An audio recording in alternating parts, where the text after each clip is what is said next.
चलिए दोस्तों, तो फाइनली प्रवेश करते हैं अपने अगले चैप्टर में। चैप्टर नंबर 4 है जिसका नाम है process and bases of accounting. अब आप कहेंगे सर बहुत थ्योरी होगी, ये थ्योरी फाइनली कब खत्म होगा? हमारा थ्योरी खत्म होने का नाम क्यों नहीं ले रहा? क्या हमें अकाउंट्स में सिर्फ थ्योरी पढ़नी है? तो नहीं जी, आपका थ्योरी जो है वो अब एक तरीके से खत्म हो सा चला है। इस चैप्टर में हम प्रैक्टिकल क्वेश्चंस भी सॉल्व करेंगे। ये एक आपका प्रैक्टिकल चैप्टर है, बट नो डाउट कि जो प्रैक्टिकल क्वेश्चन करना है उसका पहले हमें थ्योरेटिकल अंडरस्टैंडिंग तो हो कि हम करेंगे क्या। तो वो हम कॉन्सेप्ट को समझेंगे, सीखेंगे और उसके बेस पे हम इस चैप्टर के अंदर प्रैक्टिकल क्वेश्चंस को सॉल्व करेंगे। ठीक है, तो this is not theory anymore, it is like कि मिक्स होगा, हाइब्रिड सिस्टम होगा जहां पे हम थ्योरी सीखेंगे, उसको कॉन्सेप्चुअली समझने की कोशिश करेंगे और फिर उस अंडरस्टैंडिंग के बेसिस पे हम अपने प्रैक्टिकल क्वेश्चंस को सॉल्व करेंगे। ठीक है सर, कितना बड़ा चैप्टर है तो आपको दिख रहा है, बहुत छोटा सा चैप्टर है, कुल 8 पेजेस में चैप्टर समा गया। जब मैं अपने बचपन में बात करता था किसी भी चैप्टर की, तो जब शुरुआत करा करता था तो मैं उस सबसे पहले देखता था कि कितना बड़ा चैप्टर है, कितने पेजेस का चैप्टर है, क्योंकि उससे एक मोटिवेशन आती थी कि अच्छा ये तो छोटा चैप्टर है, कर करा के नक्की करो। यही अगर ये 200 पेज का चैप्टर होता तो थोड़ा सा इंसान डिमोटिवेट हो जाता है कि यार इसमें तो टाइम लगेगा, चलो फुर्सत में करेंगे, और वो फुर्सत फिर कभी नहीं आती। तो this is the good thing कि छोटा सा चैप्टर है, प्यारा नन्ना मुन्ना, सिर्फ 2 बातें हैं इस चैप्टर में। First is process, second is basis. मतलब कि 2 ही सवाल इस चैप्टर में आपसे पूछे जाएंगे, एक तो बता दो प्रोसेस ऑफ अकाउंटिंग और दूसरा तो आपको बताना रहेगा बेसिस ऑफ अकाउंटिंग। ये 2 बात आपने बता दी, आपका काम खत्म हो जाएगा। तो सिर्फ इन 2 सवालों के ऊपर ये चैप्टर है जिसमें कि हम बात करेंगे प्रोसेस और बेसिस की। बेसिस जो है वो आपका प्रैक्टिकल जाएगा और प्रोसेस जो है वो आपका थोड़ा सा थ्योरेटिकल जाएगा। अब जैसे ही आप देखोगे प्रोसेस ऑफ अकाउंटिंग तो आप कहोगे सर प्रोसेस ऑफ अकाउंटिंग तो हमने पीछे सीखा था। कब सीखा था? जब हमने देखा था अपना चैप्टर नंबर 1। चैप्टर नंबर 1 के टाइम पे हमने पढ़े थे प्रोसेस ऑफ अकाउंटिंग की, अकाउंटिंग के क्या प्रोसेस होते हैं। सर क्या देखा था हमने उसके अंदर? उसके अंदर आपने देखा था कि अकाउंटिंग करते वक्त आपको किन किन प्रोसेस से गुजरना पड़ता है, किन किन प्रोसेस को आपको पास ऑन करना पड़ता है, जिसके अंदर सबसे पहले बात आई थी आइडेंटिफिकेशन की, जिसका हमने शॉर्ट फॉर्म भी लिया था। क्या शॉर्ट फॉर्म लिया था हमने देखा था शॉर्ट फॉर्म साईं राम के चरण छुओ, और फिर उसी में हमने कह दिया था कि साईं राम के चरण मत छुओ, और एम से हमारा मेजरमेंट वहां पे कवर हो जाता था। ठीक है सर, तो हमने क्या क्या चीजें देखी इसके अंदर? हमने देखा कि सबसे पहला जो आपका पॉइंट आता था वो आता था किसका? सबसे पहला आता था आपका आइडेंटिफिकेशन ऑफ ट्रांजैक्शन प्रोसेस के अंदर।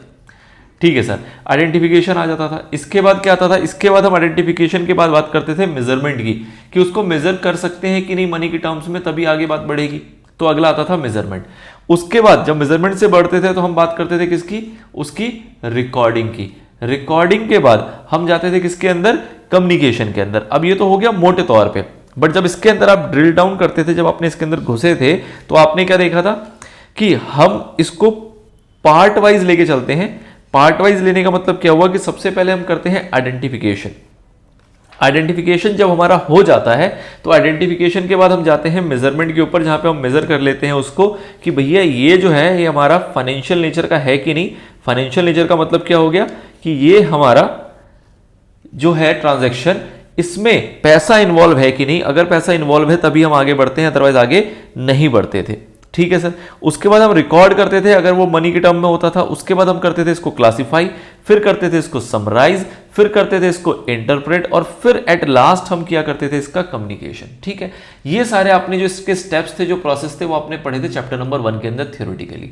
बट हम इसकी यहां पे अब बात नहीं करेंगे। मतलब कि अकाउंटिंग प्रोसेस जो है वो आपका शुरू होता है आइडेंटिफिकेशन से, आपको पता है, जहां पे बिजनेस ट्रांजेक्शन को आइडेंटिफाई करते हैं कि ये बिजनेस ट्रांजेक्शन है भी कि नहीं, और इस बिजनेस ट्रांजैक्शन के अंदर क्या मनी टर्म्स इन्वॉल्व है, क्या इसको बुक्स में रिकॉर्ड किया जाएगा। अगर ये पता लग जाता था तो हम रिकॉर्ड, क्लासिफाई, समराइज करना शुरू कर देते थे और फाइनली उसको कम्युनिकेट करते थे। ठीक है, जब हम रिकॉर्ड, क्लासिफाई, समराइज करते हैं अपने बिजनेस ट्रांजैक्शंस को, तो अल्टीमेटली उससे क्या बन के निकलता है? उससे बनता है हमारा ट्रायल बैलेंस और फाइनेंशियल स्टेटमेंट। फाइनेंशियल स्टेटमेंट का मोटा मोटा तौर पर क्या कहते हैं हम? प्रॉफिट एंड लॉस अकाउंट या फिर बैलेंस शीट। तो दीज आर दी थ्योरी, कि हमने थ्योरेटिकली सीखा कि इन प्रोसेस से गुजरना पड़ता है आपको अकाउंटिंग करने के लिए। अब इसी थ्योरेटिकल कॉन्सेप्ट को आप जब प्रैक्टिकल स्टेप में उतारोगे तो आप क्या बात करोगे? तो यहां पे 5 आपके प्रैक्टिकल स्टेप हैं जिसको कि हम 1 बाय 1 समझेंगे। ठीक है, आपको इतनी सी बात समझ में आ रही है कि पहले हमने देखा कि आइडेंटिफाई करेंगे, ठीक है जी, आइडेंटिफाई कैसे करेंगे उसकी बात करेंगे। उसके बाद बात वही थी कि अगर मनी टर्म्स में होगा तो उसको हम मेजर करने के बाद उसको हम करेंगे रिकॉर्ड। अब रिकॉर्ड करेंगे, ये बहुत वेग टर्म है, रिकॉर्डिंग करना है, बट रिकॉर्डिंग करना कैसे है वो हम जानेंगे इस चैप्टर के अंदर कि रिकॉर्डिंग करने का स्टेप क्या होगा, पहले क्या करेंगे, फिर क्या करेंगे, उसके बाद कैसे कैसे हमारा जो डाटा है, जो हमारा ट्रांजैक्शन है, वो किस तरीके से मूव होकर हमारे बैलेंस शीट तक पहुंचेगा, उस स्टेप को यहां वन बाय वन अपने को समझना है। ठीक है, तो this is like process of accounting but practical way में। जब चैप्टर 1 में था that is also process of accounting but in a theoretical way. तो वो आपकी स्टार्टिंग थी, तो आपको थ्योरेटिकली समझाया गया। अब आप इससे अच्छे से रूबरू हो चुके हैं, तो अब इसको हम प्रैक्टिकली कनेक्ट करेंगे कि इसको अगर प्रैक्टिकल पॉइंट ऑफ व्यू से टच किया जाए, जो कि आपको आने वाले चैप्टर्स में करना है, तो कैसे होगा। ठीक है, तो सबसे पहला तो सिंपल है, इसके अंदर कुछ खास नहीं है, आइडेंटिफिकेशन ऑफ ट्रांजैक्शन है। तो आइडेंटिफिकेशन के अंदर हम क्या देखते हैं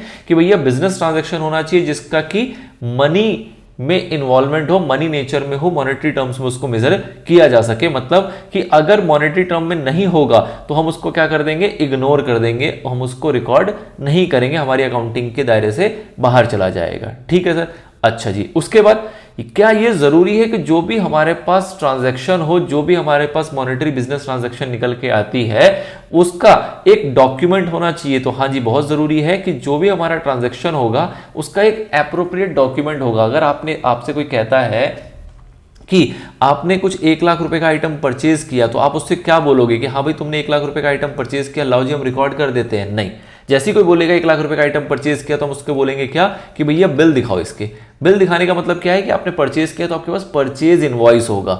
ऐसे अगर कोई सेल करेगा तो उसके पास सेल्स इनवॉइस होगा।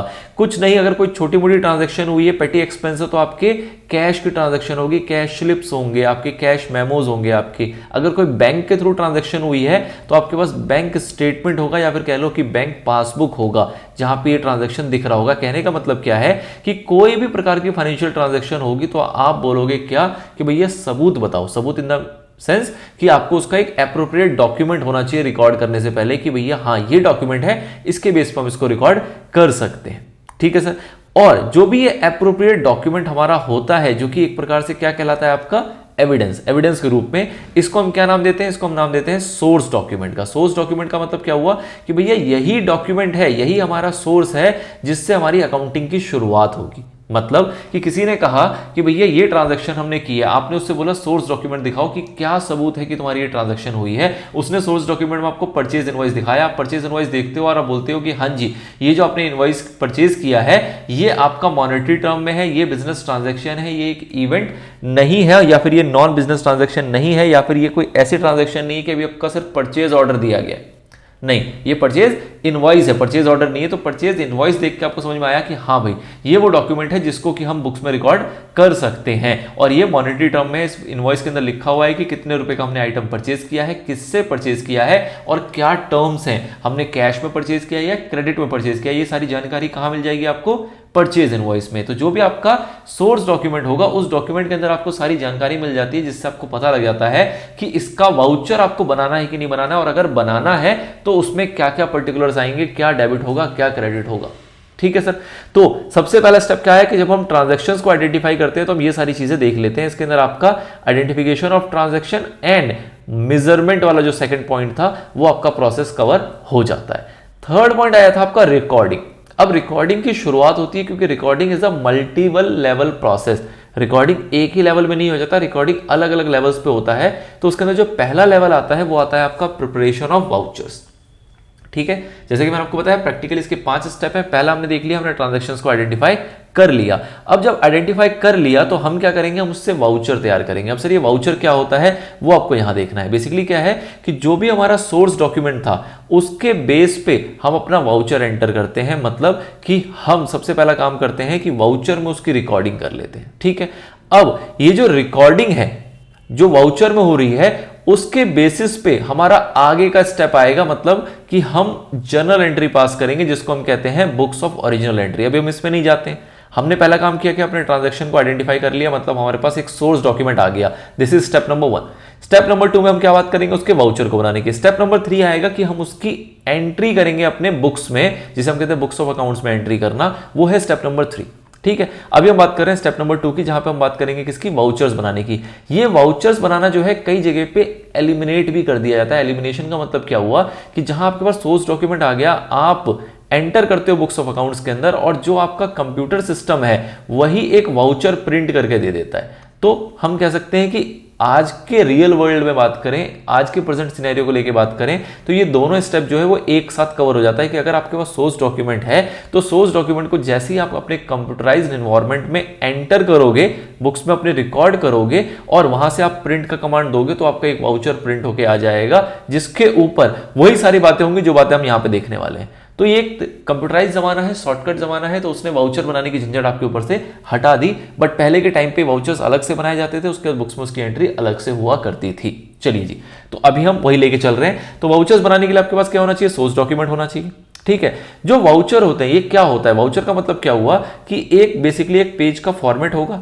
इस फॉर्मेट के टॉप पे आपकी कंपनी का क्या लिखा हुआ होगा, नाम लिखा होगा कि किस कंपनी के वाउचर बन रहे हैं। सपोज आपकी कंपनी का नाम है ABC लिमिटेड, तो इसके टॉप पे लिखा होगा। और भी पर्टिकुलर्स हो सकते हैं, लाइक एड्रेस वगैरह भी मेंशन हो सकता है। एक प्री डिफॉल्ट आप कह लो, एक प्रकार का लेटर हेड है जिसमें आप वाउचर्स को तैयार करते हो। तो इसमें कंपनी का नाम तो मिनिमम होगा ही होगा, और भी कुछ जानकारी हो सकती है। ठीक है, इसके बाद यहां पे एक टेम्पलेट होता है, उसके अंदर बेसिकली हमें कुछ चीजों को डेबिट करना होगा, कुछ चीज को क्रेडिट करना होगा। ये आपको पता लग गया था बेसिक थ्योरी के अंदर कि जो भी चीज डेबिट होगी वो क्रेडिट, उसका डुअल इंपैक्ट होता है, उसका अपोजिट कुछ ना कुछ क्रेडिट जरूर होगा। तो इस वाउचर के अंदर हम डेबिट क्रेडिट का काम करेंगे और अल्टीमेटली जो ये वाउचर बना रहा है वो उस पर अपने क्या कर देगा, हस्ताक्षर कर देगा कि हाँ भैया मैंने वाउचर तैयार कर दिया।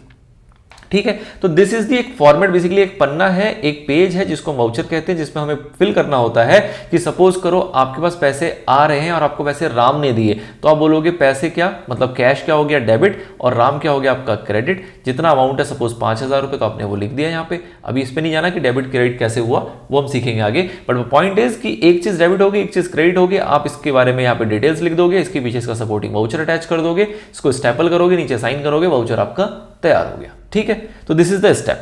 तो वाउचर्स जो है हर एक फर्म का अपना अपना होता है, अपने नाम का वाउचर होता है, उस पर उसका नाम मेंशन होगा। हर एक ट्रांजैक्शन के लिए जितनी भी ट्रांजैक्शंस होंगी उन सब के लिए एक सेपरेट वाउचर तैयार किया जाएगा। 10 ट्रांजैक्शन है तो 10 वाउचर्स आपके बनेंगे। हर एक के अंदर कुछ डेबिट होगा तो कुछ क्रेडिट भी जरूर होगा। जो सोर्स डॉक्यूमेंट था हमारा उसको हम अटैच कर देते हैं उस वाउचर्स के साथ, मतलब उसको उसके पीछे स्टेपल कर दिया जाता है। ठीक है, अच्छा जी, उसके बाद क्या कहा जा रहा है, ये हाईलाइटेड है आपका कि कभी कभार ऐसा भी होता है कि जो वाउचर है वही सोर्स डॉक्यूमेंट है। मतलब जैसे हम कह रहे हैं कि हर एक वाउचर के पीछे एक सोर्स डॉक्यूमेंट लगा होगा जो हमने फर्स्ट पेज में देखा, लेकिन हो सकता है कि कोई छोटे मोटे खर्चे हुए, छोटे मोटे खर्चे का मतलब क्या हुआ, 10-5 रुपए आपने खर्च किए और उसका कोई आपके पास बिल ही नहीं है, कोई एविडेंस ही नहीं है, और पेटी एक्सपेंस है। पेटी एक्सपेंस का मतलब वही होता है जो छुटमुट्टू खर्चे होते हैं, 2 रुपए 5 रुपए 10 रुपए आपने कहीं पे खर्च कर दिए। सपोज आपने कहीं पे पार्किंग के लिए पैसे पे किए हैं और उस पार्किंग वाले के पास रिसिप्ट नहीं था, उसने आपको 10 रुपए की पर्ची नहीं पकड़ाई, तो उस केस में इस टाइप के खर्चे को हम पेटी एक्सपेंस कहते हैं। तो उस केस में आप इसके पीछे कुछ अटैच तो कर पाओगे नहीं, लेकिन आप वाउचर तो 10 रुपए का बनाओगे। तो उसी वाउचर को हम क्या बोलते हैं कि यही वाउचर जो है ये क्या है, सोर्स डॉक्यूमेंट है। तो कभी कभार ऐसा होगा कि पेटी एक्सपेंसेस का आपके पास रिकॉर्ड नहीं होगा, एविडेंस नहीं होगा, तो उसके इसमें जो आप वाउचर बनाओगे वही वाउचर क्या माना जाएगा, उसका सोर्स डॉक्यूमेंट माना जाएगा। नाउ वेरी इंपॉर्टेंट थिंग कि जो भी वाउचर्स आपके तैयार होंगे वो हमेशा कैसे होंगे, क्रोनोलॉजिकल ऑर्डर में होंगे। क्रोनोलॉजिकल ऑर्डर से क्या होता है, बहुत इंपॉर्टेंट टर्म है, बहुत इंपॉर्टेंट वर्ड है जो आपको कई आंसर्स में कोट करने के लिए आएगा और कई प्रकार से सवाल में आपसे पूछा जा सकता है। Now what is chronological order, तो इसे कहते हैं घटनाओं के आधार पर। घटनाओं के आधार पर का मतलब क्या हुआ कि जो चीज 10 तारीख को होगी उसके बाद ही 11 तारीख आएगा, उसके बाद ही 12 तारीख आएगी, और इससे पहले अगर आएगी तो 9 तारीख आएगी। मतलब कि 9 तारीख की घटना जो है वो 12 तारीख के बाद नहीं आ सकती, और 12 तारीख की घटना जो होगी वो 10 तारीख से पहले नहीं आ सकती। मतलब इसको सिंपल कह सकते हो कि डे वाइज आपको रिकॉर्ड करना होता है, डे वाइज रिकॉर्ड करते हैं हम इसको। जो सीरियल नंबर 1 होगा, जैसे इसको आगे भी कहा जा रहा है क्रोनोलॉजिकल ऑर्डर होना चाहिए और सीरियली नंबर्ड होना चाहिए। सीरियल नंबर्ड का मतलब क्या हुआ कि 10 तारीख को अगर आपने कुछ रिकॉर्ड किया है, उसका सीरियल नंबर आपका 1 था उस वाउचर का, तो जो 11 तारीख को आप रिकॉर्ड करोगे उसका सीरियल नंबर ऑब्वियसली क्या आना चाहिए, 2 आना चाहिए। ऐसे करते गए आपने 30 तारीख को रिकॉर्ड कर लिया सीरियल नंबर लेट से 150 तक, तो उसके बाद 31 तारीख को जो आपका सीरियल नंबर आएगा वो कौन सा आएगा, 151 ही आना चाहिए। आप ऐसा नहीं करो कि आप इसकी जगह पे 142 एंटर कर दो, वो गलत हो जाएगा। ठीक है। तो पॉइंट इज कि ये दोनों चीजें साथ साथ चलेंगी, पैरेलली चलेंगी। जो आपका सीरियल नंबर होगा वो सीरियली नंबर्ड होगा, मतलब उसमें आगे पीछे नहीं हो सकता है। और जितने भी वाउचर्स होगा वो आप क्रोनोलॉजिकल ऑर्डर में बनाते हो, मतलब घटनाओं के आधार पर बनाते हो, मतलब कि जो दिन पहले वो दिन का पहले बनेगा, जो दिन बाद में उस दिन का बाद में बनेगा, मतलब डे वाइज बनता है। जैसे कहते हैं डे टू डे बेसिस पे हम इसको रिकॉर्ड करते हैं, इसके वाउचर्स को तैयार करके चलते हैं। तो this is the second step जहां पे अपने वाउचर तैयार कर लिया। अब जब आपने वाउचर तैयार कर लिया तो उससे आप आगे बढ़ोगे और आगे बढ़ने के बाद उसको बुक्स ऑफ अकाउंट्स में आप अपने रिकॉर्ड करेंगे। तो recording in the books of original entry, this is third step, ठीक है। इसके अंदर हम क्या करते हैं, जो भी हमने वाउचर तैयार किया है उससे उठाते हैं और उठा के कहां लेके जाते हैं, अपने बुक्स में उसको लेके जाते हैं। मतलब कि जो भी आपने वाउचर बनाया उस वाउचर से आप उसको कहां लेके जा रहे हो, अपने बुक्स में रिकॉर्ड कर रहे हो। अगर वाउचर नहीं बनाया होगा तो उस केस में आपका सोर्स डॉक्यूमेंट होगा, ठीक है। जैसे कि मैंने आपको बताया कि आज के टाइम पे हो सकता है कि वाउचर ना बन रहे हो, आप सीधा बुक्स में एंटर करते हो और वाउचर उसके बाद ऑटोमेटिकली क्रिएट हो जाता हो कंप्यूटराइज एनवायरनमेंट में। तो what ever the case it is, अगर आपके पास वाउचर है तो वाउचर से आप बुक्स में रिकॉर्ड करोगे, वाउचर नहीं है सोर्स डॉक्यूमेंट है तो उससे रिकॉर्ड करोगे। और जैसा कि आपने पेटी एक्सपेंस का एग्जांपल देखा, जहां पे आपका सोर्स डॉक्यूमेंट नहीं होगा तो वहां पे आपके पास सिर्फ वाउचर होगा, तो सिर्फ वाउचर से भी आप अपने बुक्स में ट्रांजैक्शन को रिकॉर्ड करोगे। तो this is recorded for the first time. अब आपका बुक्स में रिकॉर्डिंग पहली बार हो रही है। अभी तक आप कुछ आउट ऑफ द बुक्स काम कर रहे थे, आपने ट्रांजैक्शन को आइडेंटिफाई कर लिया, उसके थ्रू वाउचर्स बना लिए, अब उसको अपने अकाउंट में एंटर कर रहे हो, अपने बुक्स में एंटर कर रहे हो। ये आपका पहला स्टेज हो गया कि जब आप बुक्स के अंदर हाथ लगाओगे, ठीक है। अब इस फर्स्ट स्टेप को हम क्या नाम देते हैं, इस फर्स्ट स्टेप को नाम दिया जाता है journal. This is the practical chapter. ये आपके जो 11th क्लास का सिलेबस है इसमें प्रैक्टिकल चैप्टर है। इसके अंदर हम बकायदा जर्नल एंट्री किस तरीके से होती है, किस तरीके से ट्रांजैक्शंस को रिकॉर्ड किया जाता है, उसको हम सीखेंगे। आपका एक चैप्टर आएगा, चैप्टर नंबर 9, इसके अंदर हम बात करेंगे इस जर्नल की इन डिटेल। बहुत बड़ा चैप्टर और बहुत ही इंपॉर्टेंट चैप्टर है। तो आप जर्नल करते हो, जर्नल से आपके बुक्स में जो है वो चीजें रिकॉर्ड हो जाती है, जिसको हम कहते हैं जर्नल एंट्रीज पास करना, ठीक है सर। अब जर्नल एंट्री पास करने के बाद जो सेकंड स्टेप आएगा वो आपका आएगा लेजर का। लेकिन क्या होता है कि अगर कुछ बड़ी ऑर्गेनाइजेशंस है, बड़ी ऑर्गेनाइजेशंस का मतलब क्या है कि जहां पे जर्नल बहुत सारे बनाने पड़ते हैं, तो वहां पे इन दोनों स्टेप के बीच में एक स्टेप और कूद जाता है जिसको हम बोलते हैं सब जर्नल्स। मतलब इसकी कैटेगरी हो गई, इसकी एक कैटेगरी होगी जिसमें हम किसकी बात करते हैं, सब जर्नल की। इस सब जर्नल को आप सब्सिडरी बुक्स भी कहते हो या फिर इसको आप स्पेशल जर्नल्स का भी नाम देते हैं। मतलब क्या हुआ कि जब जर्नल्स की वैरायटी होगी तो हम इसके अंदर एक चीज और इंसर्ट कर देते हैं जिसको हम बोलते हैं सब्सिडरी बुक्स, कि कुछ चीजें तो हम इसमें रिकॉर्ड करेंगे और कुछ चीजें हम सब्सिडरी बुक्स में रिकॉर्ड करते हैं और फिर इन दोनों को मर्ज करते हुए अगले स्टेप में जाएंगे जिसको हम बोलेंगे लेजर, ठीक है। मतलब कि सिंपली तौर पे अगर आपसे बात की जाए तो आप बोलोगे क्या कि भैया जो हमारी बुक्स में रिकॉर्ड होती है उसके पहले स्टेप को हम जर्नल कहते हैं और जर्नल के बाद हम लेजर में चले जाते हैं। बट कभी कभार ऐसा हो सकता है कि जब जर्नल्स आपके बहुत ज्यादा हो जाएंगे तो आप उसके लिए सब्सिडरी बुक्स भी बना लेते हो ताकि वहां गलती होने के चांसेस आपके कम हो जाए, ठीक है। तो जर्नल का मतलब क्या है, जहां आप ट्रांजैक्शंस को रिकॉर्ड करते हो। ओरिजिनल एंट्री आपकी first time books of accounts में ये रिकॉर्ड होती है और इसको भी रिकॉर्ड किया जाएगा क्रोनोलॉजिकल ऑर्डर में, डे टू डे आप इसको रिकॉर्ड करते हो और ये आपकी डबल एंट्री सिस्टम को फुलफिल करती है। मतलब कि यहां पे अगर कुछ डेबिट होगा तो अपोजिट साइड आपका क्रेडिट भी होगा। जो स्मॉल ऑर्गेनाइजेशन है, स्मॉल बिजनेस होगा तो वहां पे हम सिर्फ जर्नल से काम चला लेते हैं, लेकिन अगर कोई बड़ी ऑर्गेनाइजेशन है जहां पे बहुत ज्यादा ट्रांजेक्शन है तो उस केस में हम जर्नल्स को सब डिवाइड कर देते हैं किसके अंदर, सब जर्नल्स या फिर स्पेशल जर्नल्स के अंदर। इसी को हम सब्सिडरी बुक्स भी कहते हैं, ठीक है। आगे बढ़िए। For example all transactions related to receipts and payments of cash are recorded in cash book. मतलब क्या हुआ कि रिसिप्ट्स एंड पेमेंट्स की जितनी भी ट्रांजेक्शंस होंगी उसके हम जर्नल के बदले उसके हम क्या बना लेते हैं, कैश बुक बना लेते हैं और इसके अंदर सारी की सारे जो पैसे आए और जो पैसे गए उसको रिकॉर्ड करने लग जाते हैं। क्रेडिट परचेज है, अगर उधार पे हम खरीद रहे हैं और बहुत सारे हमने उधार पे परचेज किए हैं तो हम उसके लिए क्या करते हैं, परचेज बुक बना लेते हैं। अगर क्रेडिट सेल है तो उसके लिए हम क्या करते हैं, सेल्स बुक बना लेते हैं। मतलब एक जैसी ट्रांजैक्शंस आपकी अगर बहुत सारी होती है तो उसका हम एक अलग से बुक तैयार करते हैं जिसको हम उसी नाम से कहते हैं। लाइक कैश के लिए कैश बुक, सेल के लिए सेल बुक, परचेज के लिए परचेज बुक। और उसके बाद जितने भी जर्नल थे और जर्नल के अलावा जो कुछ ट्रांजैक्शन होंगे जिसके लिए हमने स्पेशल बुक्स बना लिए, सब्सिडरी बुक्स बना लिए, वो इस नाम से होंगे। इन दोनों को मर्ज करते हुए उसको कहां पे लेके जाते हैं, हम लेजर में लेके जाते हैं। तो this is the practice. Now special journals को आप सब्सिडरी बुक्स के भी नाम से जानते हो। आपके पास इसका भी एक चैप्टर आएगा जहां पे आप सब्सिडरी बुक्स बनाओगे। This is chapter number 12।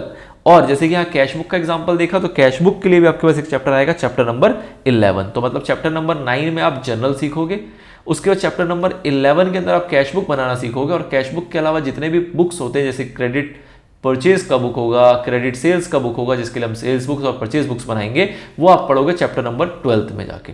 ठीक है, तो दिस आर द सीक्वेंस जहां पे हम इसके ऊपर प्रैक्टिकली बात करेंगे। अभी आप उसके स्टेप्स को समझ रहे हो थ्योरेटिकल वे में। ठीक है सर, ये कर लेंगे हमने जनरल बना लिया, इस चैप्टर को सीख लिया, उसके बाद हमने कैश बुक्स या सब्सिडरी बुक्स जो भी बनाने थे वो इन दोनों चैप्टर की मदद से हमने बना लिया। इन्हीं को हम सब्सिडरी बुक के नाम से जानते हैं, जो कि आपका चैप्टर नंबर 12 है। ठीक है सर, इसके बाद अगला स्टेप क्या आएगा? अगला स्टेप आएगा कि आप इन ट्रांजैक्शंस को ट्रांसफर करोगे लेजर के अंदर। अब सर ये लेजर क्या होता है? लेजर होता है हर एक का एक अपना अकाउंट। जैसे कि अगर आपके पास 10 कस्टमर हैं आपके बिजनेस के अंदर, तो 10 के 10 कस्टमर के 10 अलग से अकाउंट खुलेंगे। हर एक 10 आदमी का एक अलग अकाउंट खुलेगा। राम, श्याम, मोहन, चंदू, नंदू, कपिल सभी के एक अपने अपने अकाउंट खोले जाएंगे, और उन सभी अकाउंट को हम क्या नाम देते हैं? उसको हम बोलते हैं लेजर। आपके पास सेल है तो सेल का एक अकाउंट होगा, परचेज है तो परचेज का अकाउंट होगा। अगर आपके पास 10 बैंक अकाउंट है, 10 अलग अलग टाइप के बैंक अकाउंट है, एसबीआई में अकाउंट है, आईसीआई में अकाउंट है, तो हर एक बैंक का एक सेपरेट अकाउंट होगा। मतलब क्या हुआ कि जितने भी अकाउंट का आपने यूज किया है, किसमें? जर्नल में या फिर अपने सब्सिडरी बुक्स में, उन सभी का एक सेपरेट खाता खोला जाएगा जिसको हम कहते हैं लेजर। और इनमें से उन ट्रांजैक्शंस को ट्रांसफर करेंगे छांट छांट के, कि सपोज आपने 100 जर्नल एंट्री पास की थी, उस 100 में से 5 जगहों पे राम की ट्रांजैक्शंस थी, तो उन 5 ट्रांजैक्शंस को उठा के हम कहां डाल देंगे? राम के अकाउंट में। मतलब हर एक अकाउंट को एक तरीके से सॉर्ट किया जा रहा है कि हाँ भैया राम की ट्रांजैक्शन एक जगह पे ले आओ, कैश की ट्रांजैक्शन एक जगह पे ले आओ, बैंक की ट्रांजैक्शन एक जगह पे ले आओ, सेल्स को एक जगह ले आओ, मोहन है तो उसको एक जगह ले आओ, कोई डेटर और है तो उसको एक जगह ले आओ, फिक्स एसेट में आपका मशीनरी है तो उसको अलग ले आओ, आपका मशीनरी के अलावा अगर आपके पास कोई प्लांट है तो उसको अलग ले आओ। तो मतलब जितने भी आपके पास वैरायटीज है, सबके एक अकाउंट खोलेंगे और उस अकाउंट में उसके बैलेंस को ट्रांसफर करना पड़ेगा।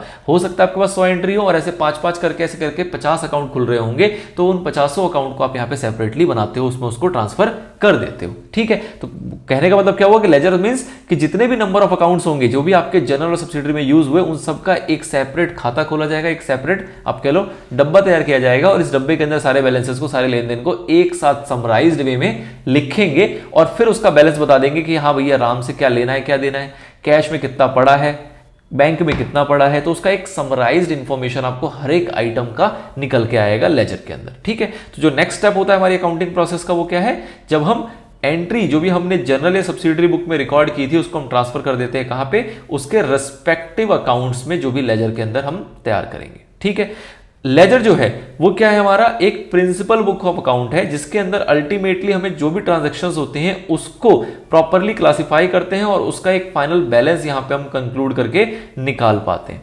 ठीक है, उसके बाद for recording in ledger all transactions are classified and transactions of similar nature are recorded at one place. हमने क्या किया? सारे ट्रांजैक्शंस को, जैसे कि जनरल एंट्रीज थी, एक महीने के अंदर हमने 100 जनरल एंट्री पास की अलग अलग दिन पे, उसके अंदर से हमने छांटे कि भैया ये 5 ट्रांजैक्शन राम की है, उस राम को उठा के कहां ले गए? एक अकाउंट में, राम के अकाउंट में एक जगह पे आ जाएगा, in an account opened in their name which will provide a complete picture of all the transaction relating to them at a glance। मतलब किसी भी पर्सन या किसी भी अकाउंट्स की जिसकी भी बात करें, मशीनरी की हो, प्लांट की हो, कैश की हो, उन सबका एट अ ग्लांस पूरा उसका पिक्चर एक जगह पे आपको दिख जाएगा। Thus, in ledger separate account are opened in the name of each person। हर एक किसी का एक सेपरेट अकाउंट यहाँ पे खोला जाता है। Whether customer और supplier likewise separate account are open for assets, liabilities, purchase, sale, सबका एक सेपरेट अकाउंट खोला जाएगा। Similarly, all incomes and expenses which are already recorded in journal are again classified again separate heads in the ledger। मतलब कि जितने भी खर्चे हैं, जितने भी इनकम्स वगैरह है, जिसको हमने ऑलरेडी जनरल में रिकॉर्ड कर लिया था, लेकिन उन सभी इनकम्स का, सभी खर्चों का एक सेपरेट लेजर खोला जाएगा। एक्सपेंस के तौर पे आप कह सकते हो कि आपका सैलरी एक खर्चा था तो सैलरी का एक अपना लेजर होगा, रेंट एक खर्चा, रेंट का एक अपना लेजर होगा, आपको इनकम कहीं से इंटरेस्ट मिला तो उसका एक अपना लेजर होगा। मतलब जितने भी प्रकार के आपके खर्चे, जितने भी प्रकार के आपके इनकम है, सबके अपने अपने लेजर यहाँ पे आपको बनाने होंगे। ठीक है सर, अब बन गए लेजर। मान लीजिए आपने कुल 200 लेजर बना दिए। डराने के लिए कह रहा हूं, इतने लेजर्स नहीं बनेंगे। आप प्रैक्टिकली जब आप सवाल करेंगे तो आपको 2, 5, 10 लेजर बनाए जाएंगे, इससे ज्यादा नहीं बनाया जाएगा। बट चलिए, जितने भी अपने नंबर ऑफ लेजर्स थे वो आपने तैयार कर लिए। अब उस लेजर को क्या करेंगे? उस लेजर को आप ट्रांसफर करोगे ट्रायल बैलेंस के अंदर। मतलब सर पहला जो मेजर स्टेप आया वो आया जनरल। जनरल के साथ साथ आप यहाँ पे सब्सिडरी भी बना सकते हो, उसको हम एडिशनल कैश बुक कहते हैं। तब जब जनरल बहुत ज्यादा हो जाता है तब ऐसा करना पड़ता है। इसके बाद आप अगले स्टेप पे आए जहां पे आपने इन सारे बैलेंसेस को ट्रांसफर कर दिया अपने अपने रेस्पेक्टिव अकाउंट्स में लेजर्स के अंदर। अब ये जो 200 आपके लेजर बने ना, इसको आप यहां से ट्रांसफर करके कहां लेके जाओगे, ट्रायल बैलेंस के अंदर। कहां लेके जाएंगे हम, ट्रायल बैलेंस के अंदर। ट्रायल बैलेंस बेसिकली एक स्टेटमेंट है जिसके अंदर हम सीधा सिक्वेंशियली, जैसे 200 आइटम है तो 1 2 3 करके ऐसे करके हम 200 आइटम लिखेंगे।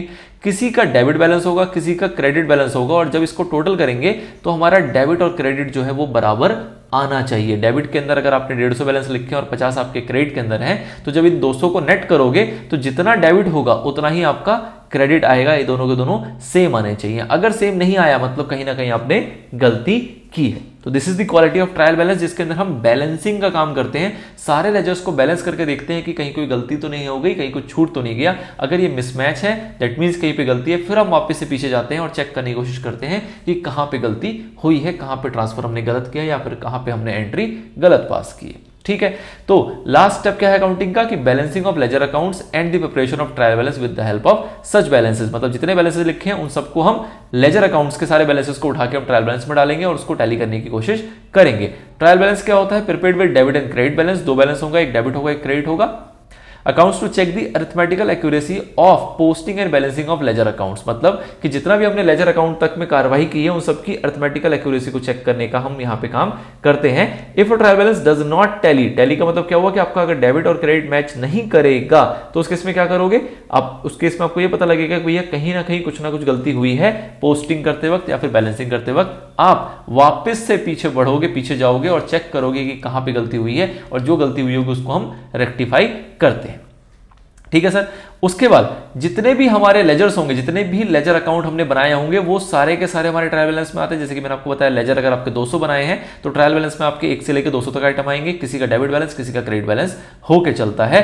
और जब ये ट्रायल बैलेंस तैयार हो जाएगा तो ये हमारा फाइनल पिक्चर निकल गया। इस ट्रायल बैलेंस से हम क्या बनाएंगे, अपने फाइनेंशियल स्टेटमेंट्स, मतलब प्रॉफिट एंड लॉस अकाउंट और बैलेंस शीट। और वो प्रॉफिट एंड लॉस अकाउंट आपको क्या देगा कि आपने कमाया कितना, गवाया कितना, और बैलेंस शीट आपकी फाइनेंशियल पोजीशंस को इवैल्यूएट करके बताएगा। तो this is the whole sole process. अगर मैं समराइज करूं इसको तो सबसे पहला आपने काम क्या किया, आपने ट्रांजैक्शंस को आइडेंटिफाई किया कि वो रिकॉर्ड करना है कि नहीं करना। ये बेसिकली करके हमें प्रैक्टिकल नेचर में मिला क्या, आपको मिला सोर्स डॉक्यूमेंट। ठीक है, जब सोर्स डॉक्यूमेंट मिल गया तो इसकी मदद से आपने क्या बनाया, वाउचर्स बनाया, जो कि एक स्टेप है, ऑल्दो इसको कई बार हटा भी दिया जाता है। इसके बाद आप फाइनली आए जर्नल के अंदर। जर्नल के साथ साथ आपने यहां पे अगर जरूरत पड़ी तो आपको बनाना पड़ा क्या, सब्सिडरी बुक्स। सब्सिडरी बुक्स भी आपने यहां पे कुछ बना दिए। इसके बाद सारे जर्नल के बैलेंसेस को, this is the first step. यहां पे आपने जो काम कर लिया अगर ये सही है तो होपफुली सारा कुछ सही होगा, आगे गलती होने के चांसेस बहुत कम हो जाते हैं।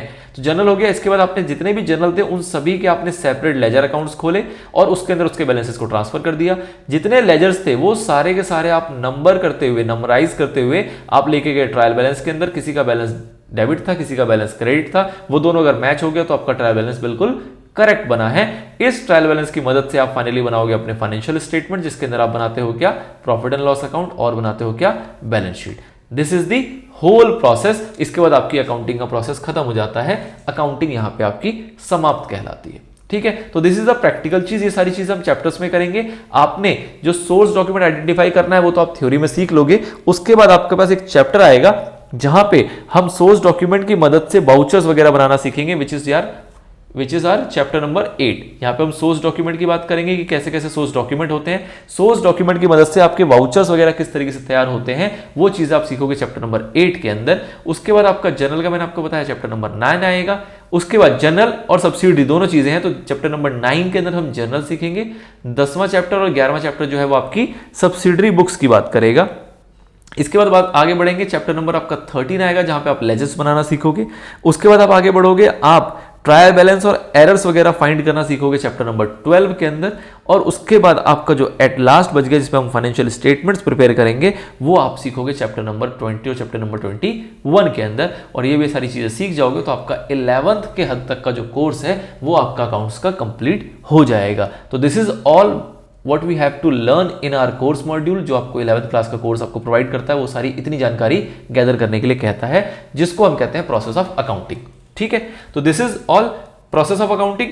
This is the one part of this particular chapter जिसके अंदर हमने प्रोसेस की बात कर ली। This is theoretical. ये सारी चीजों को स्टेप वाइज करते हुए चैप्टर्स में आपके आगे आने वाले समय में परोस के आपके सामने रखा जाएगा। Now another topic of this particular chapter is basis of accounting, वो हम करेंगे एक छोटे से ब्रेक के बाद।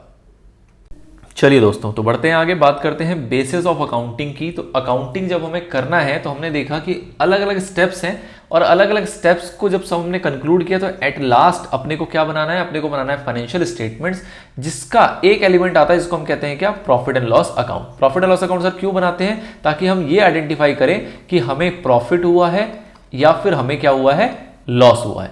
अब प्रॉफिट एंड लॉस अगर आइडेंटिफाई करना है तो उसके लिए आपको अकाउंटिंग के अलग अलग बेसिस दिए गए, मेयरली यहां पे 3 बेसिस आपको प्रोवाइड किया गया है। एक है कैश बेसिस, दूसरा है एक्रूअल और तीसरा है हाइब्रिड, जिसके अंदर हम कैश और एक्रूअल दोनों को मिक्स करके चलते हैं।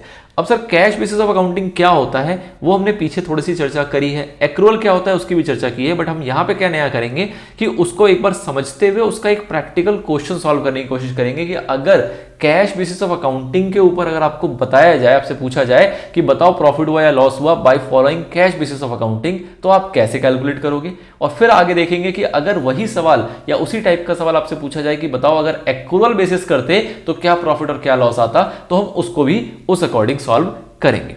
ठीक है, तो बेसिकली हमें क्या है, हमारा जो अकाउंटिंग का मेन ऑब्जेक्टिव है वो क्या है, प्रॉफिट एंड लॉस को आइडेंटिफाई करना, और वो आइडेंटिफाई करने के लिए हमारे अकाउंटिंग के अंदर 2 बेसिस दिए गए हैं, एक है कैश, एक है एक्रूअल, तीसरा और है जिसको हम हाइब्रिड कहते हैं। जनरली उसको कोई यूज नहीं करता क्योंकि उसके अंदर आपको इसका कॉन्सेप्ट और इसका कॉन्सेप्ट दोनों मिक्स करके चलना पड़ता है, तो इसलिए कोई भी सिलेक्ट करेगा तो दोनों में से कोई एक सिलेक्ट करता है। However, अगर आप चाहें तो दोनों को मिक्स करके यूज कर सकते हैं, कोर्ट इस बात की परमिशन देता है, आपका लीगल सिस्टम इस बात की परमिशन देता है आपको। ठीक है सर, चलिए now what is cash basis of accounting. तो जब हमने एक्रूअल देखा था तो हमने इसकी बात की थी थोड़ी सी, हमने क्या कहा था, ये वो अकाउंटिंग है जहां पे सीधा सीधा कैश में बात की जाती है। कैश में बात करने का मतलब क्या है कि अगर आपके पास पैसा आ गया तो वो आप उसको रिकॉर्ड कर दो, अगर आपके पास से पैसा चला गया तो आप उसको रिकॉर्ड कर दो, उसके अलावा आपको कुछ भी करने की जरूरत नहीं है। तो मोटा मोटा आप क्या कह सकते हो कि आपने अगर कैश अकाउंट बना लिया और आपने कहा कि इन जगह से कैश आया है उसको जोड़ दो, और कहां कहां आपका कैश गया है उसको आप इसमें से माइनस कर दो, तो जो आपका नेट निकल के आएगा दैट इज व्हाट, अगर पॉजिटिव आया तो प्रॉफिट है और नेगेटिव आया तो लॉस है। मतलब क्या हुआ कि अगर कोई वैसी ट्रांजैक्शन है जो कि आपने उधार में की है, क्रेडिट में की है, तो उन ट्रांजैक्शंस को इसमें रिकॉर्ड नहीं किया जाता, एक्रूअल में किया जाता है। अगर आपने कोई सेल कर दिया और अभी आपको पैसे नहीं मिले हैं तो उसको आप यहां पे रिकॉर्ड नहीं करोगे। कोई आपने परचेज कर लिया लेकिन अभी आपने उसकी पेमेंट नहीं की है तो उसको आप रिकॉर्ड नहीं करोगे। अगर आपने कोई किसी से काम करवा लिया, कोई आपके यहाँ वर्कर है जो काम करता है, आपने उसको सैलरी नहीं दी है, उसको आप रिकॉर्ड नहीं करोगे, और अगर सैलरी दे दी है तो आप उसको रिकॉर्ड कर दोगे। इसी का थोड़ा दूसरे वे में आप दे सकते हो ऐसे कि अगर आपको किसी से ज्यादा पैसे मिल गए हैं जो कि उसका सेल नहीं मिला, सपोज किसी ने आपको एडवांस दे दिया है किसी सेल के अगेंस्ट, तो आप उसको यहां पे ऐड कर लेते हो। ऑल्दो वो इस पीरियड का नहीं है बट स्टिल आप ऐड कर लेते हो क्योंकि पैसा आ गया। वैसे अगर आपने कहीं पे एडवांस सपोज रेंट पे कर दिया, कोई खर्चा है आपका लेकिन वो एडवांस रेंट है, अगर आपने दे दिया तो आप उसको माइनस कर दोगे। तो मोटा मोटा आपको कुछ और सोचना ही नहीं है, आपको देखना है पैसा आया या पैसा गया। अगर पैसा आया है जोड़ दो, अगर पैसा गया है माइनस कर दो, बात खत्म। जो बच के निकल के आएगा वो आपका प्रॉफिट हो जाएगा, लॉस हो जाएगा। कैश बेसिस ऑफ अकाउंटिंग की एक खूबसूरती और होती है क्या कि अगर कोई आपने एसेट परचेज किया है तो भी आपका वो पैसा गया है। आपको ये नहीं देखना कि भाई साहब ये तो एसेट परचेज किया था, तो आप कॉन्सेप्ट लगाओगे sir revenue expenditure, capital expenditure. जो एसेट खरीदा है वो तो कैपिटल एक्सपेंडिचर है, तो कैपिटल एक्सपेंडिचर है तो वो बैलेंस शीट में जाएगा, प्रॉफिट एंड लॉस अकाउंट में आएगा ही नहीं। ऐसी बातें कौन करता है, ऐसी बातें करता है आपका एक्रूअल कॉन्सेप्ट। कैश बेसिस आपकी ऐसी बातें नहीं करता, वो कहता है कैश गया माइनस करो, चाहे वो एसेट हो, चाहे वो कोई एडवांस हो, चाहे किसी भी प्रकार का पैसा हो, अगर वो गया है तो माइनस होगा और पैसा अगर आया है तो प्लस होगा। नेट करेंगे, बच गया तो प्रॉफिट और अगर कम पड़ गया तो वो आपका लॉस है। ठीक है सर, चलिए तो this is the way how we do our cash basis of accounting. बहुत ही सिंपल है, इसके ऊपर भी हम एक सवाल करके देखेंगे, पहले इसके थ्योरी को एक बार कवर कर लेते हैं। Under this basis, only cash transactions are recorded in the books of accounts. Entry are made only if cash is received or paid. मतलब कैश अगर आया तो उसकी एंट्री करेंगे, अगर पेमेंट करिए तो उसकी एंट्री करेंगे, और कुछ भी हम यहाँ पे नहीं करते। It means incomes are not recorded unless they are received in cash. अगर कोई भी इनकम ऐसी है जो कि जनरेट हो गई है, जिसको हम कहते हैं कि income due but not received, income due हो गया है, आपको किसी से लेना था, आपको लेनदारी बन गई है लेकिन अभी पैसा रिसीव नहीं हुआ। जैसे कि आपने किसी के लिए कोई काम करना था, आपने काम कर दिया तो आपका इनकम ड्यू हो गया लेकिन अभी रिसीव नहीं हुआ, तो आपके लिए किसी काम का नहीं है। इसी तरीके से expenses are recorded when they are paid in cash. कोई खर्चा है उसको तभी आप रिकॉर्ड करोगे जब आपने उसकी पेमेंट कर दी। In other words, credit transactions are not recorded it at all and are ignore till cash is actually received और पेड फॉर देम। मतलब किसी भी प्रकार का अगर क्रेडिट ट्रांजैक्शन है तो आप उसको रिकॉर्ड नहीं करते, उसको इग्नोर करके चलते हैं। कब तक? जब तक कि उसके बदले पैसा मिल ना जाए या फिर आप पैसा दे ना दो। Thus, profit is merely the excess of actual receipts in respect of sale of goods and other incomes and over actual payments in respect of purchase of goods, expenses on wages, salary, rent, etc. मतलब कि भैया यहाँ पे सीधा सीधा system क्या है कि आपका जो प्रॉफिट होगा वो कैसे निकलेगा, जब आप कैलकुलेट कर लो कि भैया कितना पैसा आया, कितना एक्चुअल रिसिप्ट्स है और कितना एक्चुअल पेमेंट है। इन दोनों का डिफरेंस अगर एक्सेस है तो प्रॉफिट है और अगर यहाँ पे डेफिसिट हो जाएगा तो वो लॉस हो जाएगा। Income of profit is calculated with the help of receipts and payments account. यहाँ पे सीधा सीधा एक अकाउंट बना रहा है, रिसिप्ट और पेमेंट अकाउंट। एक तरफ रिसिप्ट लिखो, एक तरफ पेमेंट लिखो, जो बैलेंस होगा वो आपका या तो प्रॉफिट होगा या तो लॉस होगा। ठीक है सर। जनरली कौन फॉलो करेगा? कैश बेसिस ऑफ अकाउंटिंग वो फॉलो करेंगे जिनके बिजनेस में उधारी का कॉन्सेप्ट नहीं होता, जहां पे उधार ज्यादा लेना देना प्रचलन में नहीं होता। एग्जांपल के तौर पे लॉयर्स क्या है? कैश बेसिस पे काम करते हैं, काम किया साथ के साथ पैसे ले लेते हैं। डॉक्टर्स काम किया साथ के साथ पैसे ले लेते हैं। चार्टर्ड अकाउंटेंट्स काम किया साथ के साथ पैसे ले लेते हैं, या फिर पैसा आता है और फिर साथ के साथ काम करके दे देते हैं। कभी भी उधार इनका लंबा नहीं चलता। तो ऐसे प्रोफेशनल्स जो हैं वो आपके cash basis of accounting follow करें तो उन पे ये सूट करेगा, इन पर दिक्कत नहीं आएगी। बट दिक्कत कहाँ आएगी? जहां पे क्रेडिट ट्रांजैक्शंस होते हैं, जो कि 99% बिजनेस के अंदर होता है। और क्रेडिट ट्रांजैक्शन जहां भी होगा वहां पे आपका कैश बेसिस ऑफ अकाउंटिंग जो है वो सुटेबल नहीं कहलाता। नाउ क्या एडवांटेजेस है और क्या डिसएडवांटेजेस है? एडवांटेजेस क्या है?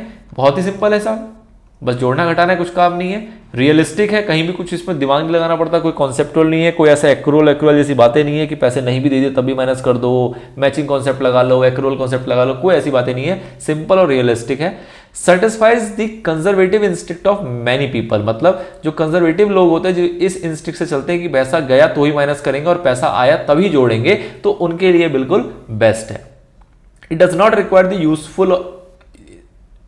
require the use of estimates and personal judgments। कोई एस्टिमेट्स की जरूरत नहीं है, कोई जजमेंट्स की जरूरत नहीं है। जजमेंट बोले तो जैसे कि आप जब एक्रूअल में काम करते हो तो आपको वहां पे जजमेंट्स लगाने पड़ते हैं कि आपका कोई एसेट है उसकी लाइफ कितनी होगी, आपका आउटस्टैंडिंग अगर रह गया तो कितने महीने का आ गया, कितने महीने का आउटस्टैंडिंग है। कुछ भी इस टाइप से दिमाग लगाने की आपकी आवश्यकता नहीं है, किसी जजमेंट की आवश्यकता नहीं है। It is suitable for those enterprise where most of the transactions are on cash basis. उनके लिए ही बढ़िया है जहां पे सारी ट्रांजैक्शंस जो है वो कैसे होती हैं?